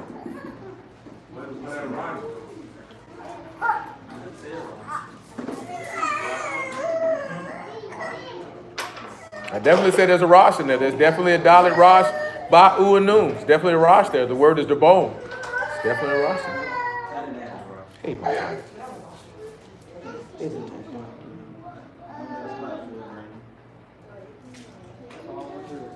Anybody else? Johnny, you ready for me back there? The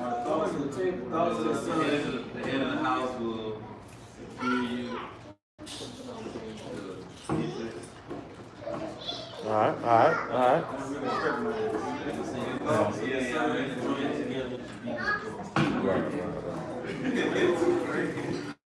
Anybody else? Going once? You got something for me, little Sire? Go ahead, little Sire.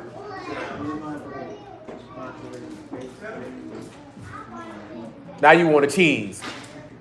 You got something you want to share with everybody?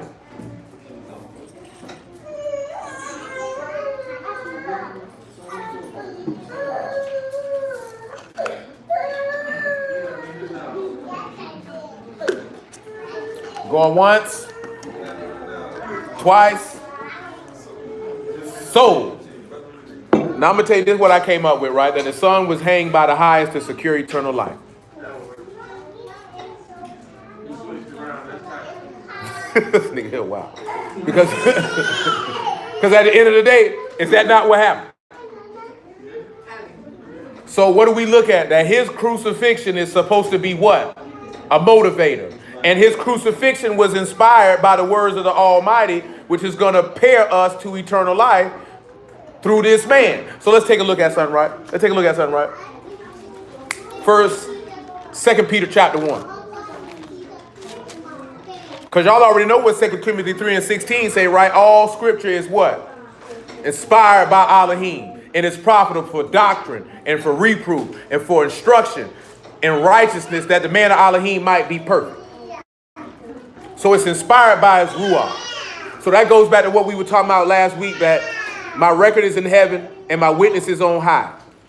And that parable or the mashals, those inspirations are to point you to his suffering. Yes. That you may be inspired to believe on Elohim and to set your works in him. And it's from the work of one man. And because he took the time to be, remember we were talking about in Proverbs 9 and 9? I'm going to see who remembers. Proverbs 9 and 9 said what? That a just man will increase in his learning. How did Yahushua increase in his learning based off what we looked at on Wednesday? How did he increase in his learning? Proverbs 9 and 9 say a just man increases in his learning. How did Yahushua increase in his learning? No, that didn't. Well, what he suffered. Remember, he learned obedience from the things that he suffered. So this is because this was a just man, so he shouldn't have suffered nothing. But because he suffered, he learned obedience to do what? To be the captain of salvation to who? All those that obey him. They would obey him because they were inspired by him. And as a man, you would want to be an inspiration to those you come across. If you're not an inspiration, then what do you really got going on?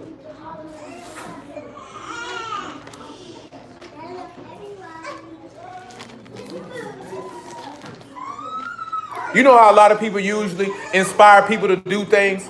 It's the repetition of speaking on particular matters.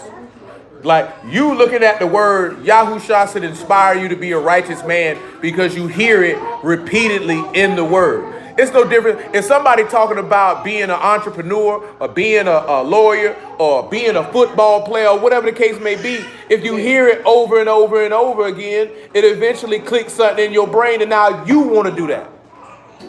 But really, inspiration is supposed to be to move someone to be a better version of themselves and to seek to do something that they may have not done otherwise.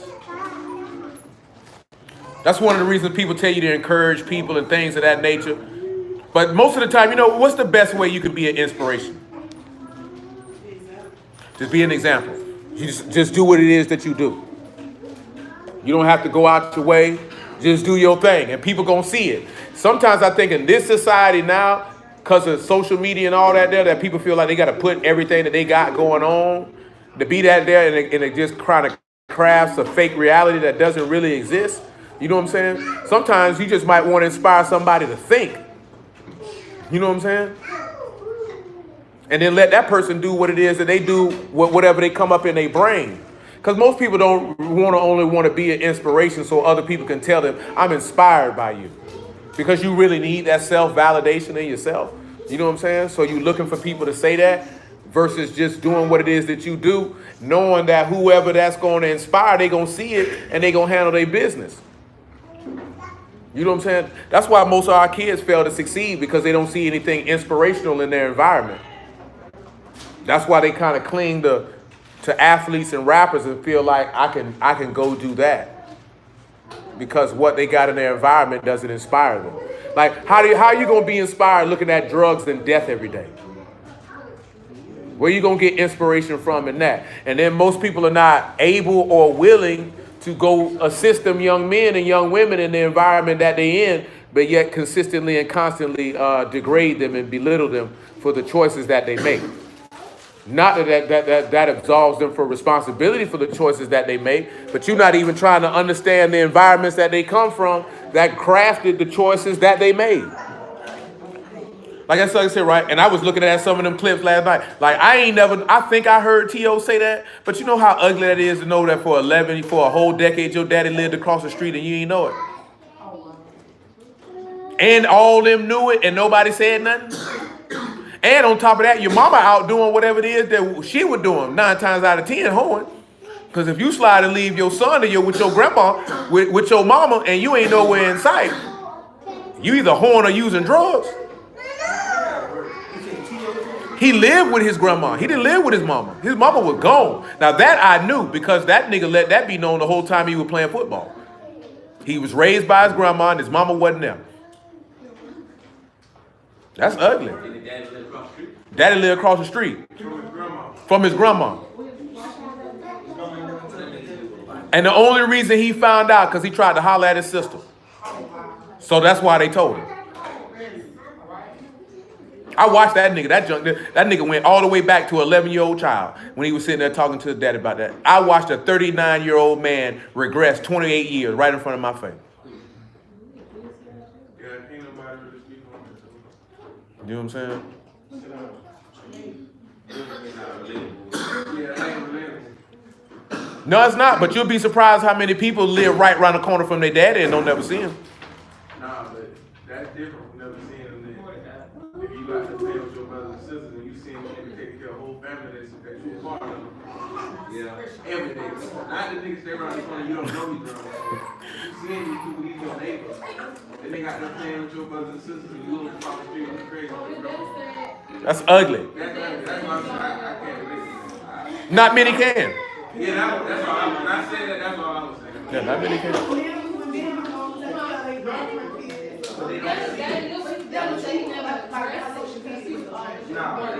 He was financially caring for him, but he didn't want to be involved because he didn't want his wife to know he'd been cheating on her.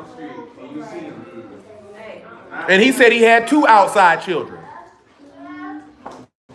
And that explains why T.O. acted the way he acted when he played, because he was seeking male validation for his entire career. That's why the nigga doing all the stuff with the pom-poms and all the stuff that nigga was doing, because he was seeking male validation.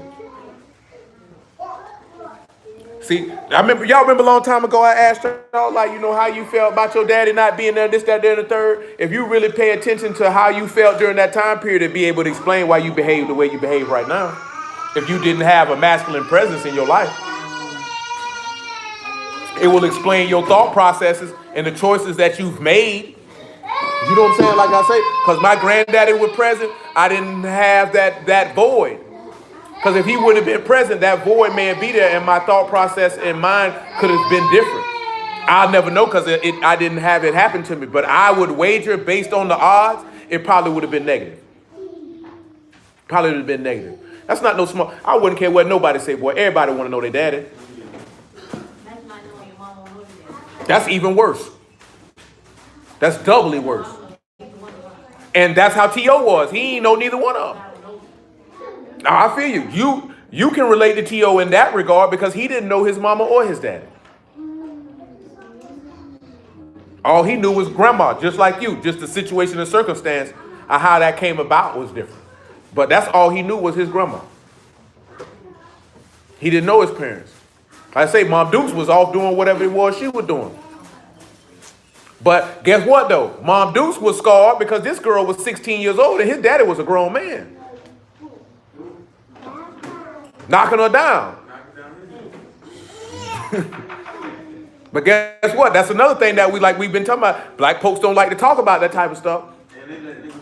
Let them live. Guess what? So I seen somebody today, and I'm gonna mention this here because I just said it. It's in my mind. See, I hate niggas in the internet, and I'm gonna tell you why. Okay, they came up with that video.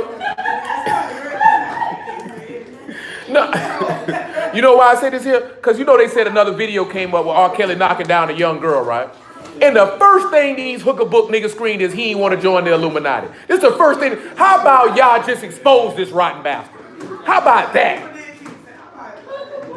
You know what I'm saying? How about that? And these supposed to be people in the word. So why did they click in? He ain't joined the Illuminati. Man, this nigga been making music since 1991. I remember the Honey Love video, man. I remember that. You know what I'm saying? It was a nasty, perverted song and video. Now thinking about it. You know what I'm talking about? This nigga can't join no Illuminati. I done told y'all this before. If you want to know about Adam Westphal's Illuminati, research it. A nigga can't join it. It was made to destroy this. Adam Westphal made the Illuminati to destroy this.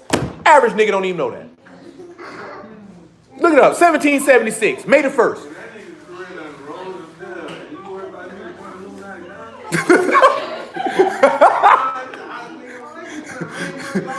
This man, Ignition was the hardest record in 2001. If he didn't join the Illuminati by then, he ain't never joined it.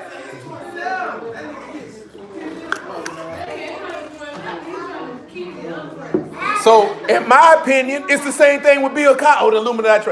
Y'all ain't never thought that. Let me say something, right? Hold on. Real talk. In the book of Nahum, he said, I'll do what? I will pull up your skirts and expose your nakedness. See, this is what's wrong. Niggas don't believe the word. You think you gonna be walking? What this man say in Luke chapter 12? What you do in the dark will come to the light. See, you niggas been out here sinning. You know what y'all do that for? Because you look at these niggas and you idolize these niggas and you worship these niggas. And I want you to see that they're low down, dirty, wicked bastards. And that you ain't got no business looking at them, admiring them, because they are despicable, detestable in my eyesight. And I want you to see how nasty they are. You know what I'm saying? But that don't never run across nobody. It's always the white man. Stop giving the white man all that credit. Stop giving him all that credit. R. Kelly's a pervert. He's been a pervert for over 30 years, and y'all just pulling his skirt up. Guess what? Bill Cosby was a pervert for 40, 50 years, and all y'all did was pull his skirt up. Because you know why that come up? Because black people don't like accountability. This nigga just acts. You don't know Bill Cosby. You don't know Robert Kelly. You don't know these people, and they sinners. And these be people in the world. They trying to destroy our star. Man, bump that wicked bastard and his whole family. You know what I'm saying? I can remember dudes talking about when Obama ran for president that everybody in Chicago knew he was a homosexual. That this wasn't even no secret. That everybody in Chicago knew he was a homosexual. Obama.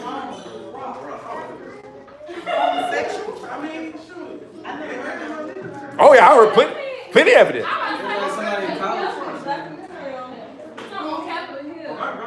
Oh yeah, Capitol Hill, them niggas catching them young boys and knocking them down. Like in the 90s, this really happened. No, in the 80s.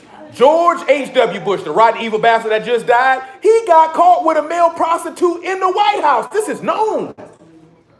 Well, why didn't they believe it before Obama? Why can you believe Bush a punk, but you couldn't believe Obama a punk? Oh yeah, they said there was a punk at his church that got killed, and everybody knew that he was sleeping with this punk. You know what I'm saying? There was a white punk that came out and said Obama liked to do Miami Blast, and they went on for years. I ain't told you nothing about no Miami Blast. Not recently. No, I'm just saying, I'm talking about him. I'm talking about that one white dude. Like this white dude went on media rounds.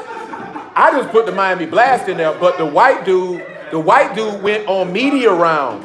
Like he went on different television shows stating that he had a sexual relationship with this man. You know? Oh no, that's smoking crack while getting fellatio. That's what they call it in the South. I don't know what they call it everywhere else. But the black dude in Chicago, they was like that was his lover, and when he went to running for president, he magically came up dead. Whether that's true or not, I don't know. I don't live in Chicago. And that's facts. And that is true facts. Bill Clinton knocked many people off about that dope. That ain't no. I'm talking about. This is like this stuff is. And I read this. I read a book about that in prison. Seen newspaper articles about that, about people seeing Bill Clinton them dope packages coming through in Arkansas, and then the whole family came up dead. Like you can't be shocked by that. This type of stuff happens all the time. Go ahead, little Stanley. You ain't got nothing? 2 Peter chapter 1. You sure? You sure? Verse 17. Say you don't want to travel down that rabbit hole, huh? He said it's going to bring up bad memories. It should. So 2 Peter chapter 1, verse 17. It's no different than what that was. It was a senator from Minnesota or wherever he was from that was real big against homosexuals, and they caught him with a boy in an airport bathroom. Then it was some preacher who was all against homosexual, and they caught him with plenty of punk. He was tricking with him. But it's just the hypocrisy of like this here, like you don't know these people, and this stuff come out because y'all is exposing these people, so you can stop trusting in man. That's why he do that. We the only race of people on the planet, in my opinion, that worship celebrities and athletes, because I don't see no other race of people doing that like we do it. Oh, Dick Gregory said that no, he was being interviewed. You know, Dick Gregory was known for snapping, and Dick Gregory was like, never in the history of humankind has any people been liberated by athletes or entertainers. Are you stupid? Dick Gregory a fool. But he ain't told no lies, though. Verse 17, chapter 1 of 2 Abigail. Stop. Walk around the other side. Other side. Other side.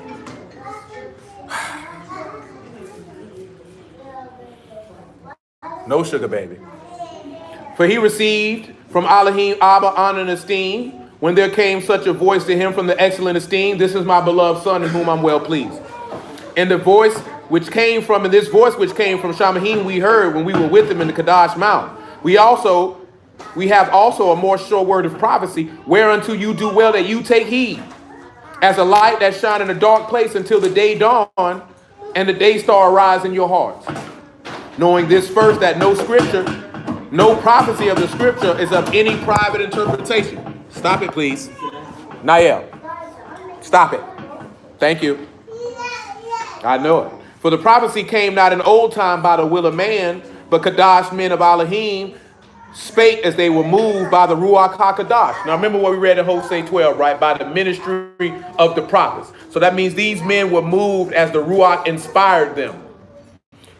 These men he talking about here is the same thing that's in Hosea. Yahushua moved how the Ruach inspired him. So when we look at how his blood's going to pair us into eternal life and how the son was hanged to secure it, we have to look at what he went through and see how that's going to inspire. Let's take a look at Matthew chapter 11. And look at how sometimes people don't hear words and they're not inspired by it. They don't move by it. They don't do nothing. Matthew chapter 11, verse 12. What's lot your name?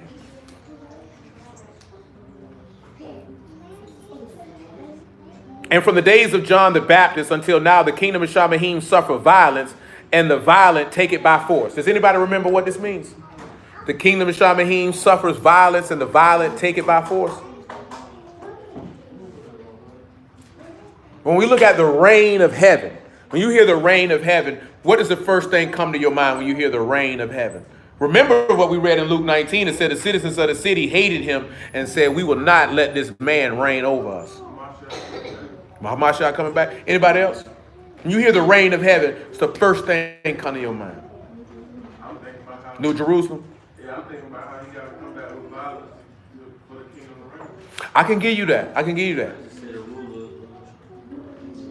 Well, when you look at when he say the kingdom of heaven suffers violence and the violent take it by force, when we look at what Samson suffered, that was the kingdom of heaven suffering violence, and they came by violently to take him by force.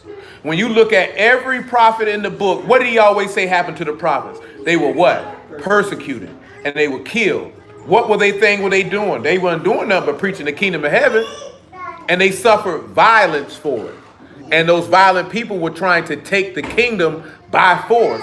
They were trying to take it from the rightful heirs and make it their own. You know what I'm saying? But it wasn't your kingdom to take. Because guess how the scribes look at it.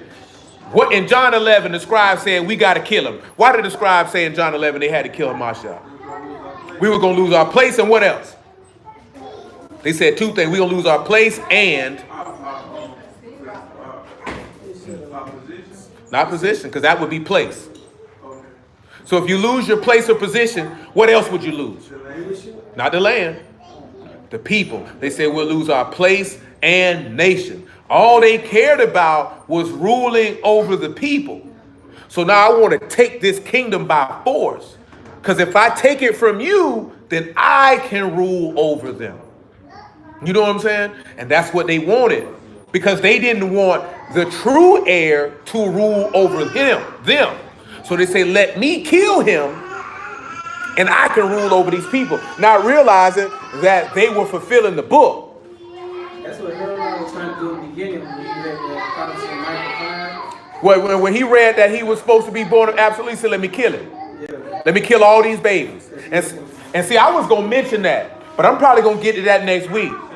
Because in both instances in Exodus and Matthew, they were told to do what? Kill all the boys. You know what I'm saying? And what does our law say about a boy? Firstborn boy, to be specific. He is the excellency of a man's strength and his dignity. See, that's another part that I'm going to get to of masculinity.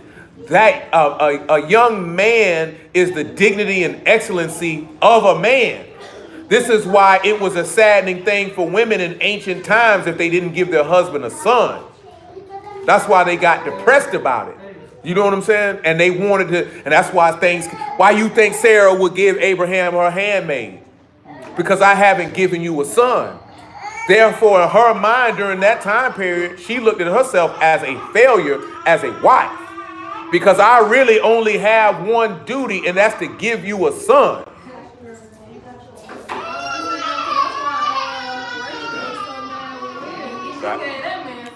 A lot of sons. You know what I'm saying?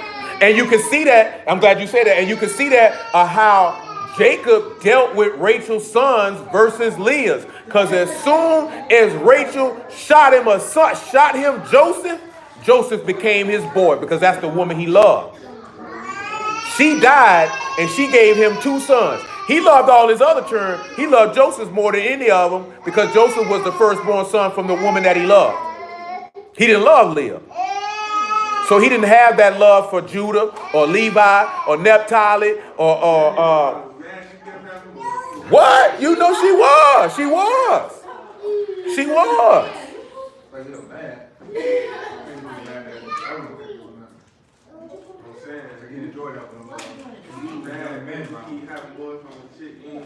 Oh, you definitely. He didn't have no choice. He has no choice. That's his wife. He has to do it. But he didn't love Leah, and that's known.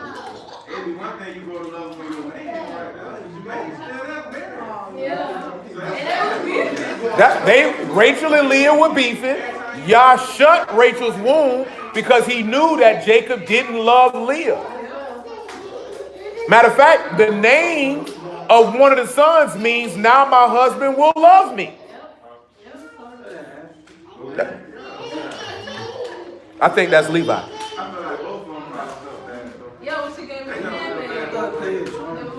Yeah, and it says, and now my husband will love me.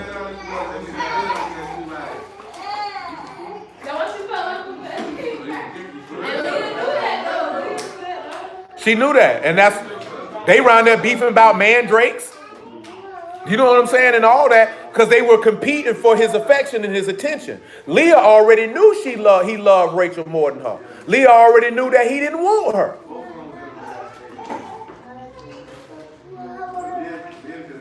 You notice the text don't even talk about how Jacob felt when Leah died, only when Rachel died.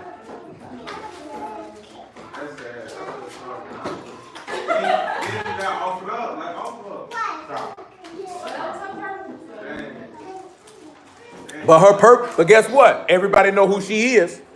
She got a memorial and a spot in the kingdom of heaven because she produced half the line. No wrong. She ain't do no evil.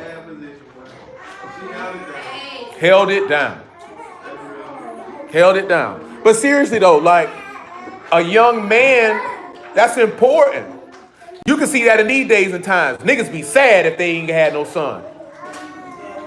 They be sad. Because you know what happened? I done told you this before. When you die, that's the end of the line unless your daddy had other sons. It's over. But your line is done.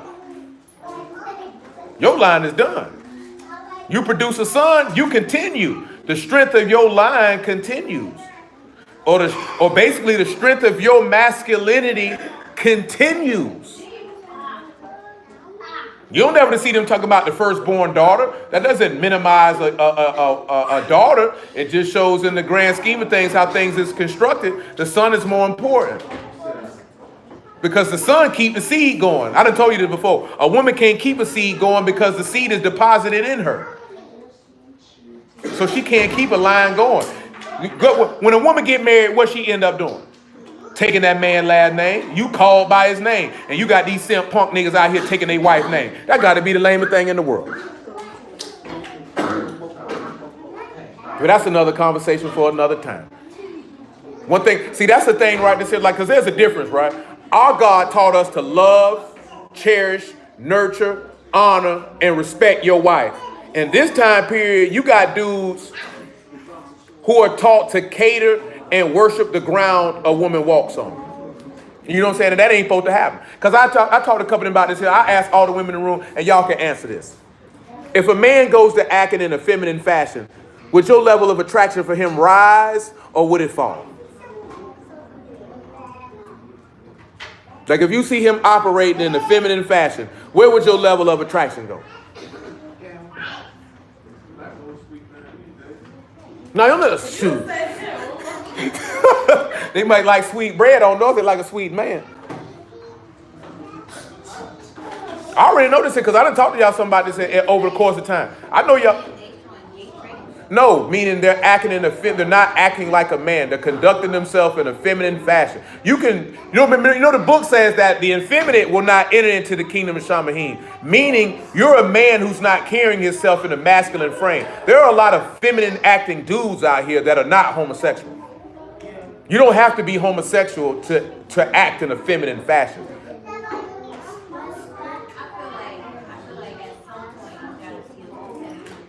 A man should never be feminine, ever.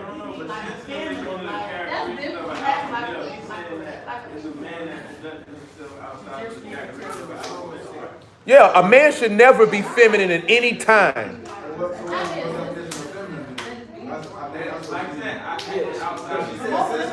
Sensitive is not a feminine trait. Sensitive is a masculine trait. Sensitive means to be perceptive and thoughtful and considerate of other people's feelings. That's not sensitive. That's not a feminine trait to be sensitive. Sensitive by definition that we done got up is being all in your feelings and crying and all that other stuff. And that's not the definition of sensitive. Sensitive is being thoughtful and caring of other people.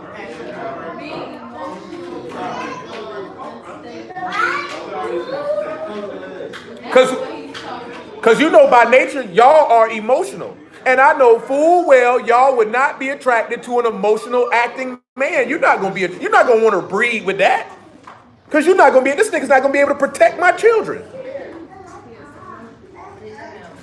That's the same token. Every man here can tell you that if a woman acts in a masculine manner, his level of attraction towards that woman is going down if he's a man. Ain't no man attracted to no masculine acting woman. Because he's not a homosexual. I don't want a man. If I wanted a man, I would have got with a man. I don't want no woman acting like no man. When you see a lot of this stuff, you see them women on them talk shows talking about why they can't get no man and this, that, and the third, or I need a man who can handle me. Nobody don't want to fool with you. You masculine. You're masculine. That's not attractive. And why should somebody have to handle you? That's not attractive.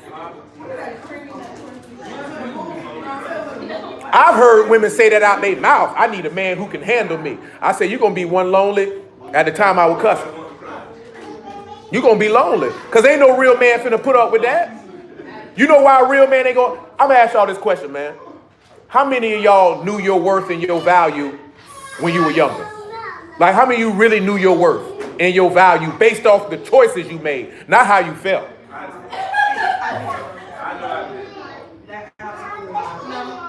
You know what I'm saying? So when you know your worth and your value, it's just stuff you not gonna put up with. See, a lot of y'all probably put up with stuff because you didn't know your worth and your value. Because if you knew it, you wouldn't have put up with it. You would have did what did Nino Brown do? Cancel, I'm gonna get him another one. And that's what you would have done. When you know your worth, you don't put up with a lot of crap. Do you know what I'm saying? The reason why, because you know that you have options. I know what I bring to the table. I know what I'm worth. I'm not putting up with this crap. So if you a man and you know your worth and you got this masculine woman who carrying herself like a man, yelling, screaming, arguing, acting stupid, you finna get rid of this hoe. She done lost her rabbit mind. Just vice versa. If you're a woman and you know your worth and this man don't want to do nothing for you, this man want to disrespect you, he want to cheat on you, he lazy, he crying all the time about absolutely nothing, you gonna go about your business. You're not entertaining that. That's not going to do nothing for you. Your attraction level is going to go down. It's just like this here. We talked about this a while back. If a man is available for you all the time, you're not going to find that man attractive because you know he ain't got nothing going on. You can talk to me every time I call you. You can come see me every time I ask you to come. Nigga, what you got going on in your life that you got that much time that you can cater to my every need and run to me when I call you? Okay, play with it. She won't marry him. That she won't make her not a nigga who's always available. Not if she's a woman. and she know her worth and her value. No, she's not entertaining that. Head over heels. Why? Because she don't know her worth. He always here. It ain't never clicked in her head. This nigga ain't got nothing going on.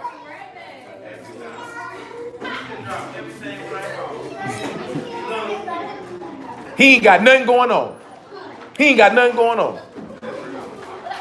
Because ain't a man who got a purpose and got something going on is not going to be available for you 24/7, 365 to cater to you. That's impossible. Hey, you making too much noise back there, young man. Too much noise. This ain't play hour. You have to think about stuff like that. How many of y'all really, really felt you had a strong level of confidence in your teens or early 20s? Yeah, but I'm asking it for a reason again, pertaining to what we talking about. So there's a reason. And the reason why I'm asking that again, because it pertains to why you didn't know your value and your worth, and why you couldn't necessarily walk in no masculinity or femininity. Because you just didn't know. Now I asked, and we didn't ask this before, how many of y'all really seen an example of femininity or masculinity when you were growing up?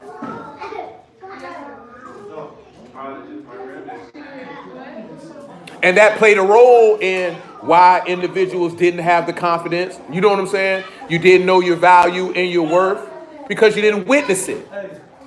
Do you know how much strength it can have for a little girl to know her worth and value if she got a man in the house who carry herself like a man and then can be able to impart under her what that means?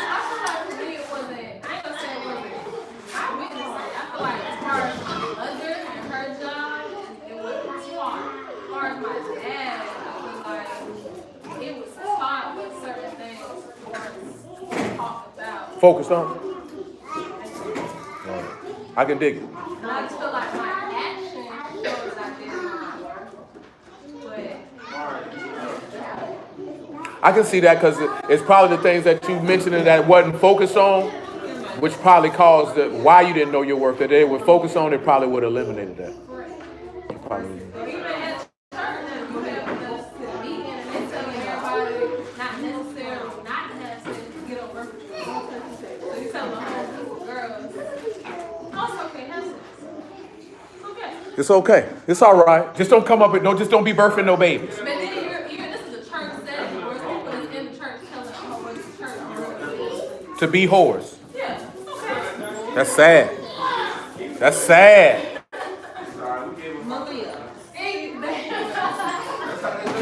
That's sad. I mean, all jokes aside, right?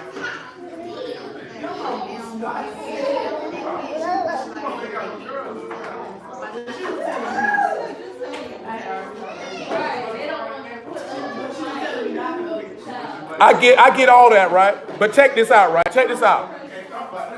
Let's check this out, right? Let's look at our law. Let's look at our law, right? Our law say there should not be any sodomites or the sons of Yasharal and no whores. Now the biggest thing is here, right? Women have value in many different areas, but the biggest value that she possesses is her body. Because her body is the gateway of life because she produces children through her body. If she knows that her worth and values her body, that will eliminate the chance that she procreates with a male who is not worthy for her to breed with. Which will also in turn allow those children to be raised in a proper fashion that perpetual cycle of dysfunction is eliminated. But when you tell a young girl it's okay because you're going to do it anyway, that's unacceptable. You know what I'm saying? Because you're really teaching her not to value herself, not to find out her worth, but as long as you don't get pregnant, it's cool. And that's not right. That's not good because you're pushing children to be in situations and circumstances of which they are not mentally and emotionally prepared to enter into. But see, that's not you can do it, but I'm not going to condone it and I'm not going to promote it. I don't care what you can do whatever you want. I feel like most women, like most mothers, they try to be their child friend, try to make them open up to them.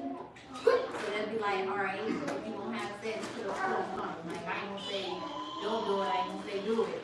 But if that's your choice, put it on. I'm going to tell you outright don't do it.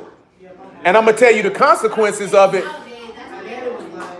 I mean, but the difference is I'm going to tell you not to do it, and I'm going to tell you the consequences which could occur not to do it. But you could get to that point to where when you have that conversation, that if you focused on developing that young woman, that she knew her worth and her value, that you wouldn't have to worry about that occurring.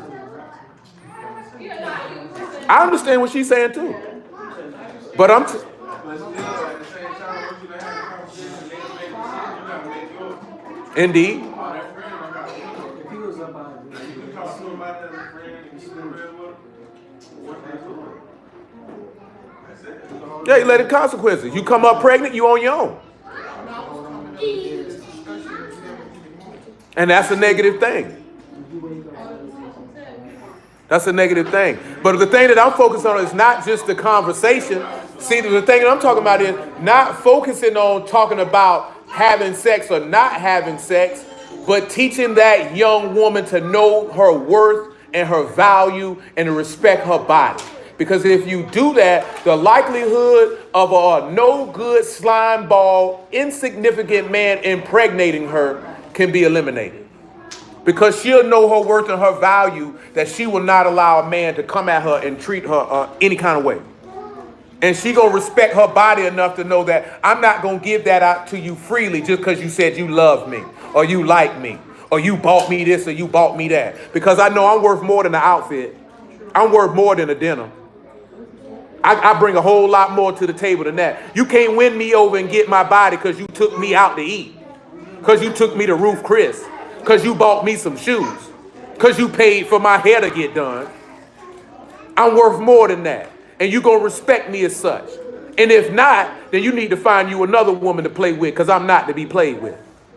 That can only be instilled because the parents are taking the time to focus on telling her that, and telling her that from a young age. Not to when she starts to get her cycle, but when she's 3, 4, 5, 6, 7 years old, for her to love herself and to value herself and to know what she's worth. And the biggest way to do that is not try to win your daughter over by buying her stuff and think, because eventually that's what she's going to look at. Oh, my daddy spoiled me and bought this here. That's what she's going to tie her worth to. You tie her worth to the level of self-respect that you have for yourself and that you impart to her.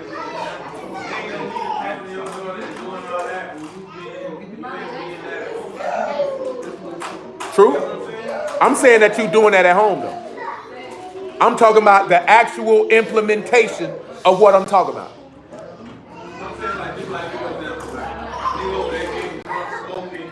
Yeah, he can't do that. He ain't gonna be able to do that because she's not gonna take him seriously. She's not gonna take him seriously. You know what I'm saying? But that's how you develop that word. Because guess what? Just like we didn't talk about this before. If a lot of y'all knew your worth, some of y'all probably still be virgins. You know what I'm saying? If you knew your worth, you probably wouldn't have had sex till you were well past 22, 23, 24, 25 years old. You didn't, so you did what most young people did. You did what all your peers around you were doing. Was you smoking weed young? Was you drinking alcohol? Was you tooting your booty in the air?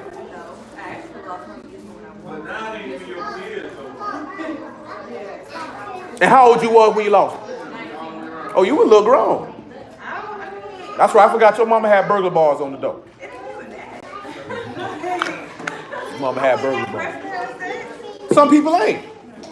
But nevertheless, you still was too young when you did it. I know you did. And don't forget about what you just told me the other day. You were around here, Shane. It do count. It do count. And you know it counts. Hot self. I've been told you were hot and ready like Little Caesar. You know you were. You just waited till you was fully brown and crisp. You ain't know no better. You were young and you was experimenting. It happens. Shoot, you got girls now they experiment with being lesbians. Shoot, you got young men experimenting with being sodomites. How many of y'all, most of y'all experimented with alcohol and drugs for no other reason than that's what the niggas around you were doing. Let me try it out. Let me see what it feel like.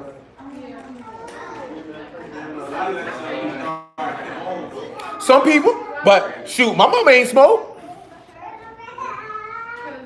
But you, granddaddy got drugs. But yeah, but I didn't drink though. I'm saying, there's other niggas. Yeah, I started smoking when I was 14. Not marijuana. I started smoking marijuana first, not back. Not back. Shoot, no, that back is something different. Nigga got me on that back and told my boy to boost your high. I should never listen to that nigga right there. It was. I would have rather stuck with the weed. I would have rather stuck. The reason being because you don't get nothing from smoking tobacco. You don't get nothing from smoking tobacco.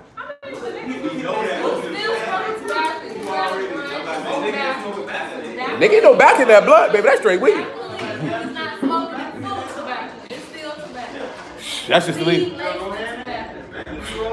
I would have rather stuck with the weed and weed only. You know what I mean? That's what I'd have rather done. Now I'm gonna speak for myself. Me smoking weed was out of curiosity. Now my homeboy was sitting and we was at the park, he was sitting in the dugout. I'm like, man, let me hit that blunt. And that nigga was like, and he was about my age. He was like, man, I ain't letting you hit the weed. And big homie was like, man, let that nigga hit that weed. And I'm like, you know what? This up my alley. And that's how it went down.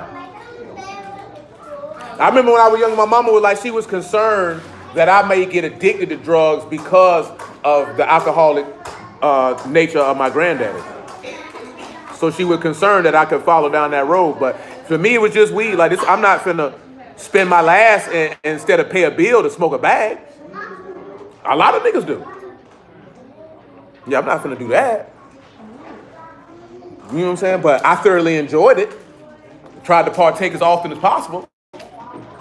You know what I'm saying? And once I learned to roll my own weed, I ain't never need a nigga around. So I stayed blowed constantly. You know what I'm saying?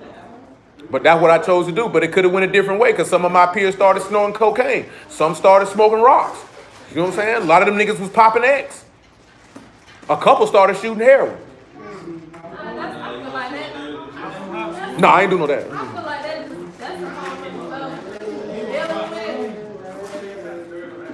I can say from looking back on it with my peers, I think a lot of them started messing with coke because niggas around them was messing with coke and they just followed suit.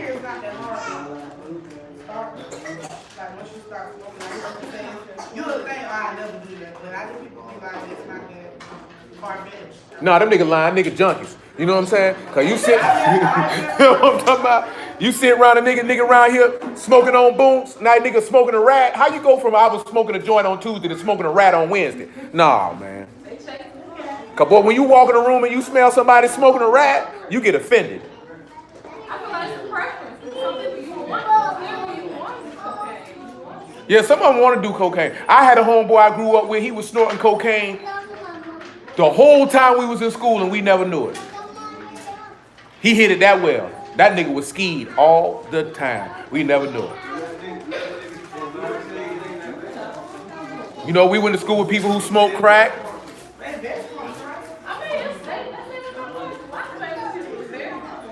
Shoot, Tim Deegan like to snort coke.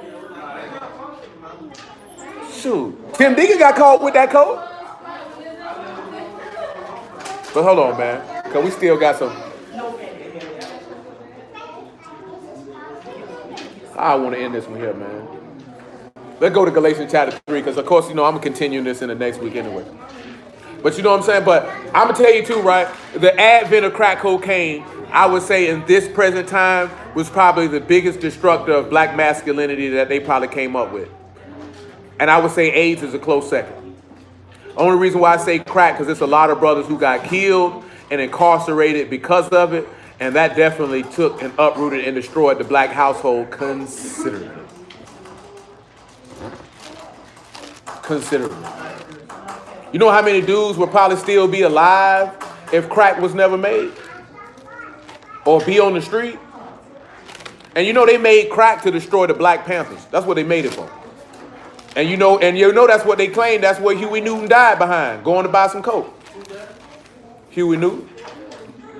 That's the story they told when he died. He said he was going to buy some coke. Bricks though, wait. Oh, that's That's the story they told. I heard a similar story. I watched a documentary about Sam Cooke. Yeah, they tried to lie and say that too, that he was selling weight, and that's why he died. They killed that. Yeah, and the prostitute. Was what? Yeah. But she had threw his pants out the window and ran out the room like he was trying to rape her. And then the lady at the box shot her. That's what they did to Fred Hampton. Like when you see how they killed Fred Hampton, you'll see that all the bullet holes was from the outside in, and they were claiming he was shooting at them, and there was no bullet holes from the inside out. Like they'll come up with stuff. You know what I'm saying? And that's what they said Huey Newton was coming to buy a brick or two. Yeah. But that, who gonna doubt it? You know those niggas sell drugs. I mean, the white people doubt it. Black people be like, you know. Yeah, but Huey Newton didn't sell no dope. Galatians 3 and 13.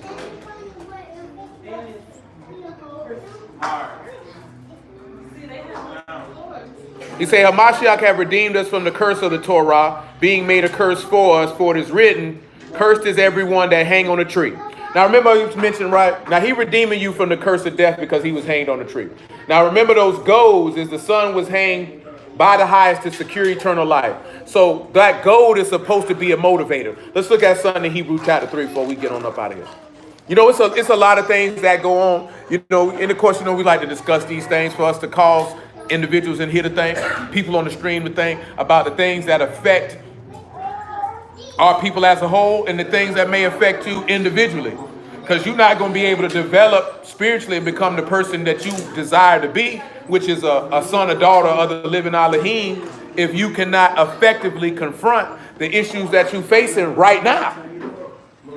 Like, how are you going to be able to perfect yourself and develop your character if you're not willing to confront whatever trauma, whatever issues, whatever occurred in your past? And that means you might have to go step to your people and have that conversation. You know what I'm saying? Some people take it as far to go on the lady show. You know what I'm saying?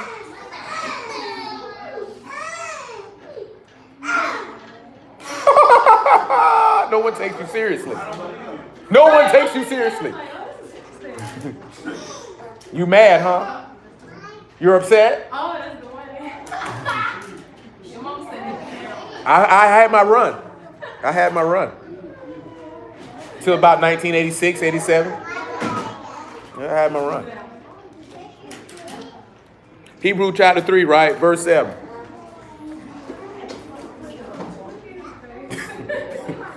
He is highly upset. You mad, son? You mad, B? Tell him why you mad, son. Tell him why you mad. He said, wherefore, as the Ruach HaKodesh say, today if you will hear his voice, harden not your hearts, as in the provocation of the day of temptation in the wilderness. When your fathers tempted me and proved me and saw my works 40 years. Wherefore I was grieved with that generation and say they do always err in their heart, and they have not known my ways. So I swore in my wrath, they shall not enter into my rest. Take heed, brethren, lest there be in any of you an evil heart of unbelief and departing from the living Elohim. But I want you to go to another location. I want you to come to Psalms 95, and then Ezekiel 34, and then John chapter 10. Because we're going to deal with how those goads, how we the sheep, and how his word is the goads to motivate you, to move you, to save yourself, because he was sacrificed. Psalms 95. Don't hit your head on that table tablet.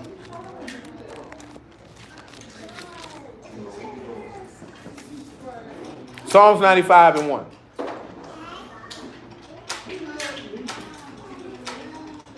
Can I have an apple? Well, thank you. How benevolent of you.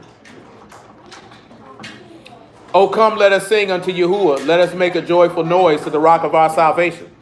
Let us come before his presence with thanksgiving and make a joyful noise unto him with psalms.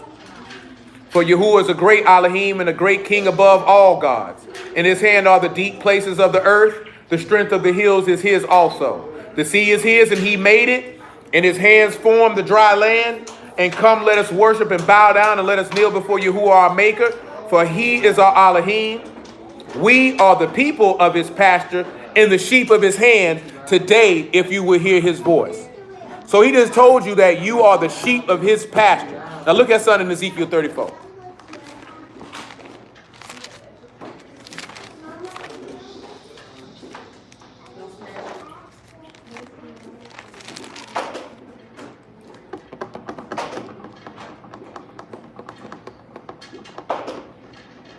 Ezekiel 34, about verse 28.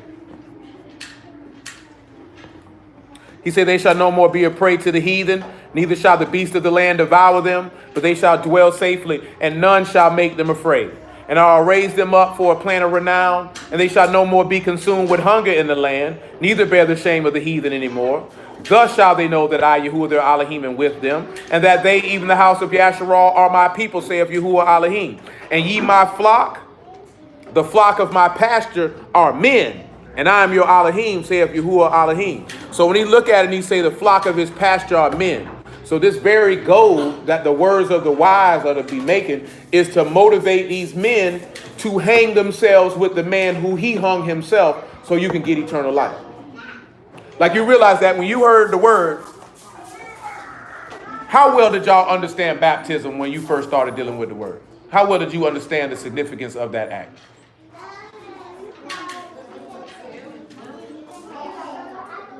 Huh?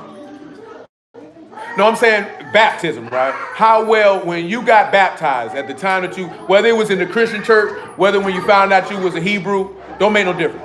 Either or. Because I know some of y'all was baptized in both. I just know you just have good in the kingdom or something. What'd you say, Shayla? The first time I did it, it was like, that's what everybody in my house did, so it was my time.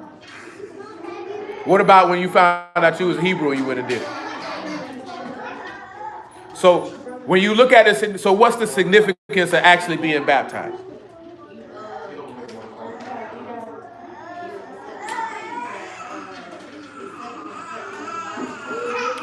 So when and I want y'all to follow me, right? Because we just talked about it a little bit last week. When you hear the gospel, like when we was out there, right? And Philip preached that word to that Ethiopian eunuch. What's the first thing that Ethiopian eunuch said, if y'all remember? Let someone guide him. And then when Philip broke down Yahushua for him, what's the next thing that was spoken by the Ethiopian eunuch? He said, what hindered me from being baptized? So from whatever it was that Peter preached to him, he understood that being immersed was being immersed in his death. So those words motivated him, as the words of the wise of the Dorbone is goes, that's the son was hanged by the highest to secure eternal life. That gospel that man heard motivated him that he wanted to hang himself with Hamashiach, that he wanted to die with him. So when you hear the gospel is supposed to be a motivating factor to cause an individual to want to sacrifice themselves with this man. That's why he say the words of the wise are as golds. What would be the words of the wise? It would be the gospel of Yahushua. The library will close in 30 minutes at 6 o'clock. We are aware. Those needing a ride home, please call now. Anybody need a ride home? The library will close in 15 minutes at 5:45 p.m. The library will close promptly. I mean, she asked. So, and that's what we're going to delve into a little bit more, because that's the dealing with being an inspiration. And you can be that. The wise can only be wise because they took the time to be men of learning and to be educated in the word. How else could you become wise? Because the fear of Yahuwah is the beginning of wisdom. So if you fear Yahuwah, then you would seek the book of Yahuwah out and read. And through that, you would develop the faith. And through that faith, you would develop the obedience to be able to motivate others to sacrifice themselves. Because as we read in Galatians 3 and 13, Hamashiach has redeemed us from the curse of the law, being made a curse for us because he was hung from a tree. Now let's act like this here, right? Everybody knows this. When you hear the gospel, you hear about his death and then his resurrection. And then you hearing that is a motivating factor for you to follow him and to do what he did. So when he say his sheep are men, that we the sheep of his pasture and his flock is men, that means that he's using his words as a means, of the same way you use a cattle prod, which is to keep you in the way. Come over here to John chapter 10.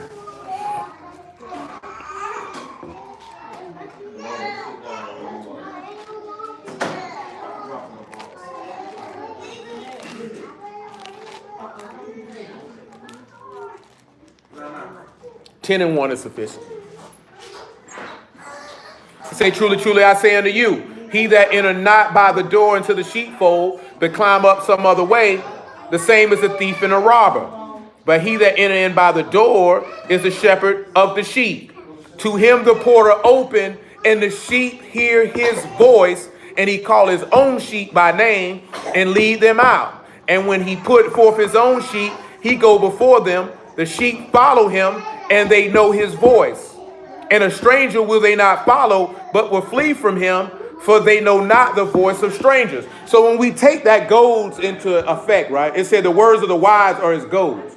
So if the words of the wise are as goads, that means they hear the voice of Elohim. Notice how he say they don't hear the voice of strangers. So that means when they hear the words of the wise, that is the motivating factor for them to follow the shepherd of the flock and to stay in the way. See, a lot of y'all don't realize the main reason why you didn't latch on and stay to what you were doing, because you knew that was the voice of a stranger. You didn't really have no commitment to what you were doing. You just were doing because that's what you thought you should have been doing, or that's what you was raised to do, or that's what everybody around you were doing. Because the reason I say that, because when the words of the wise came, meaning the words of Yahushua came, because he been made wisdom unto us, you left that behind. You left that behind. You could have easily stayed. You could have stayed at Jehovah's Witness. You could have stayed in whatever Christian denomination you was in. You could have stayed running in the street doing what you wanted to do. You could have stayed doing all of that. But when you heard his voice, you decided to come. That motivated you to crucify yourself with him. When you heard it. And that's how we sit back looking at it, because that was an inspiration for you to change your life. Sit back and think about it. And I done asked y'all this before. You can think about it again. What do you think you might have been doing if you didn't get that inspiration? Do you know what I'm saying? That gospel coming to you was an inspiration from an external source outside of the individual who was saying it to you. Because that's why we read what we read in Peter. He said the old men were moved by what, Stanley? That we read in 2 Peter chapter 1. He said those men were moved the old time by what? The Ruach HaKadosh. He said these men were moved, that men are inspired to understanding by the Ruach Elohim, meaning they showing you, behold, the man with raised arms, his blood, his Ruach, pairs you to eternal life. Now these goats done took you, and you see the son was hanged by the highest so you can live. This is what happens when the gospel is preached. And when the gospel is preached, people are delivered. I hear a lot of brews, and I respect every last one of them who say it. They say, where's the deliverance at? Where's the redemption at? Where is that at? You know what I'm saying? Because people are not being delivered because they're not preaching the gospel. You can't be delivered on We Israel. But you can be delivered by the words of the wise that are as goads that will motivate you when you see that this man sacrificed himself so that you could be saved. That's an inspiration. And as men, you want to seek to inspire other people. You want to seek to add and develop your character.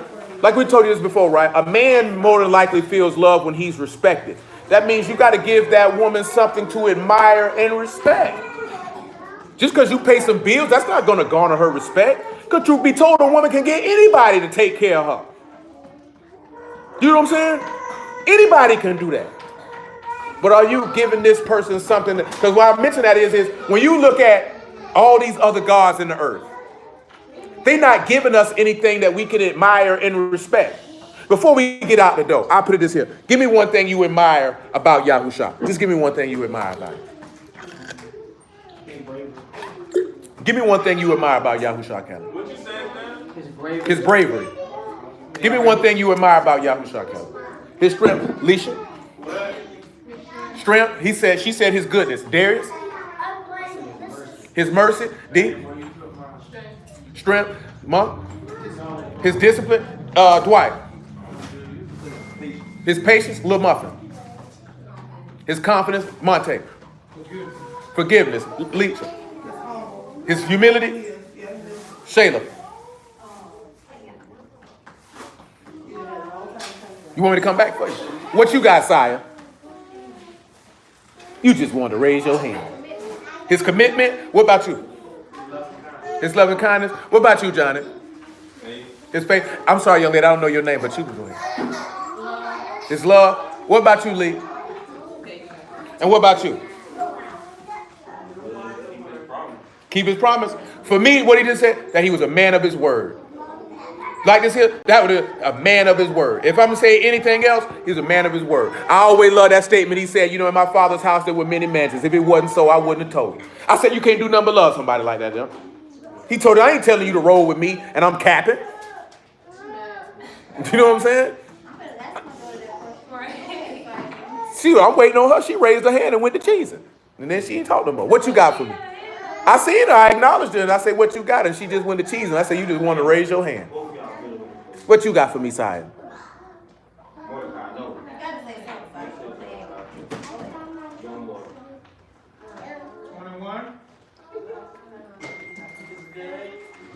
It's okay, little Sia. But I mention that there because look at that, right? You seen that characteristic in this man, and that brought forth your admiration. That brought forth your respect. And as a man, you want to be able to do the same thing, whether it's with your woman, whether it's with your peers, whether it's with the kids, either way it go, you want to be an inspiration and bring forth something that they can admire, that they can aspire to be. Because your Savior calls you to aspire to be what? A child of God. Before you knew this man, you may have not had a true aspiration to be a child of Elohim.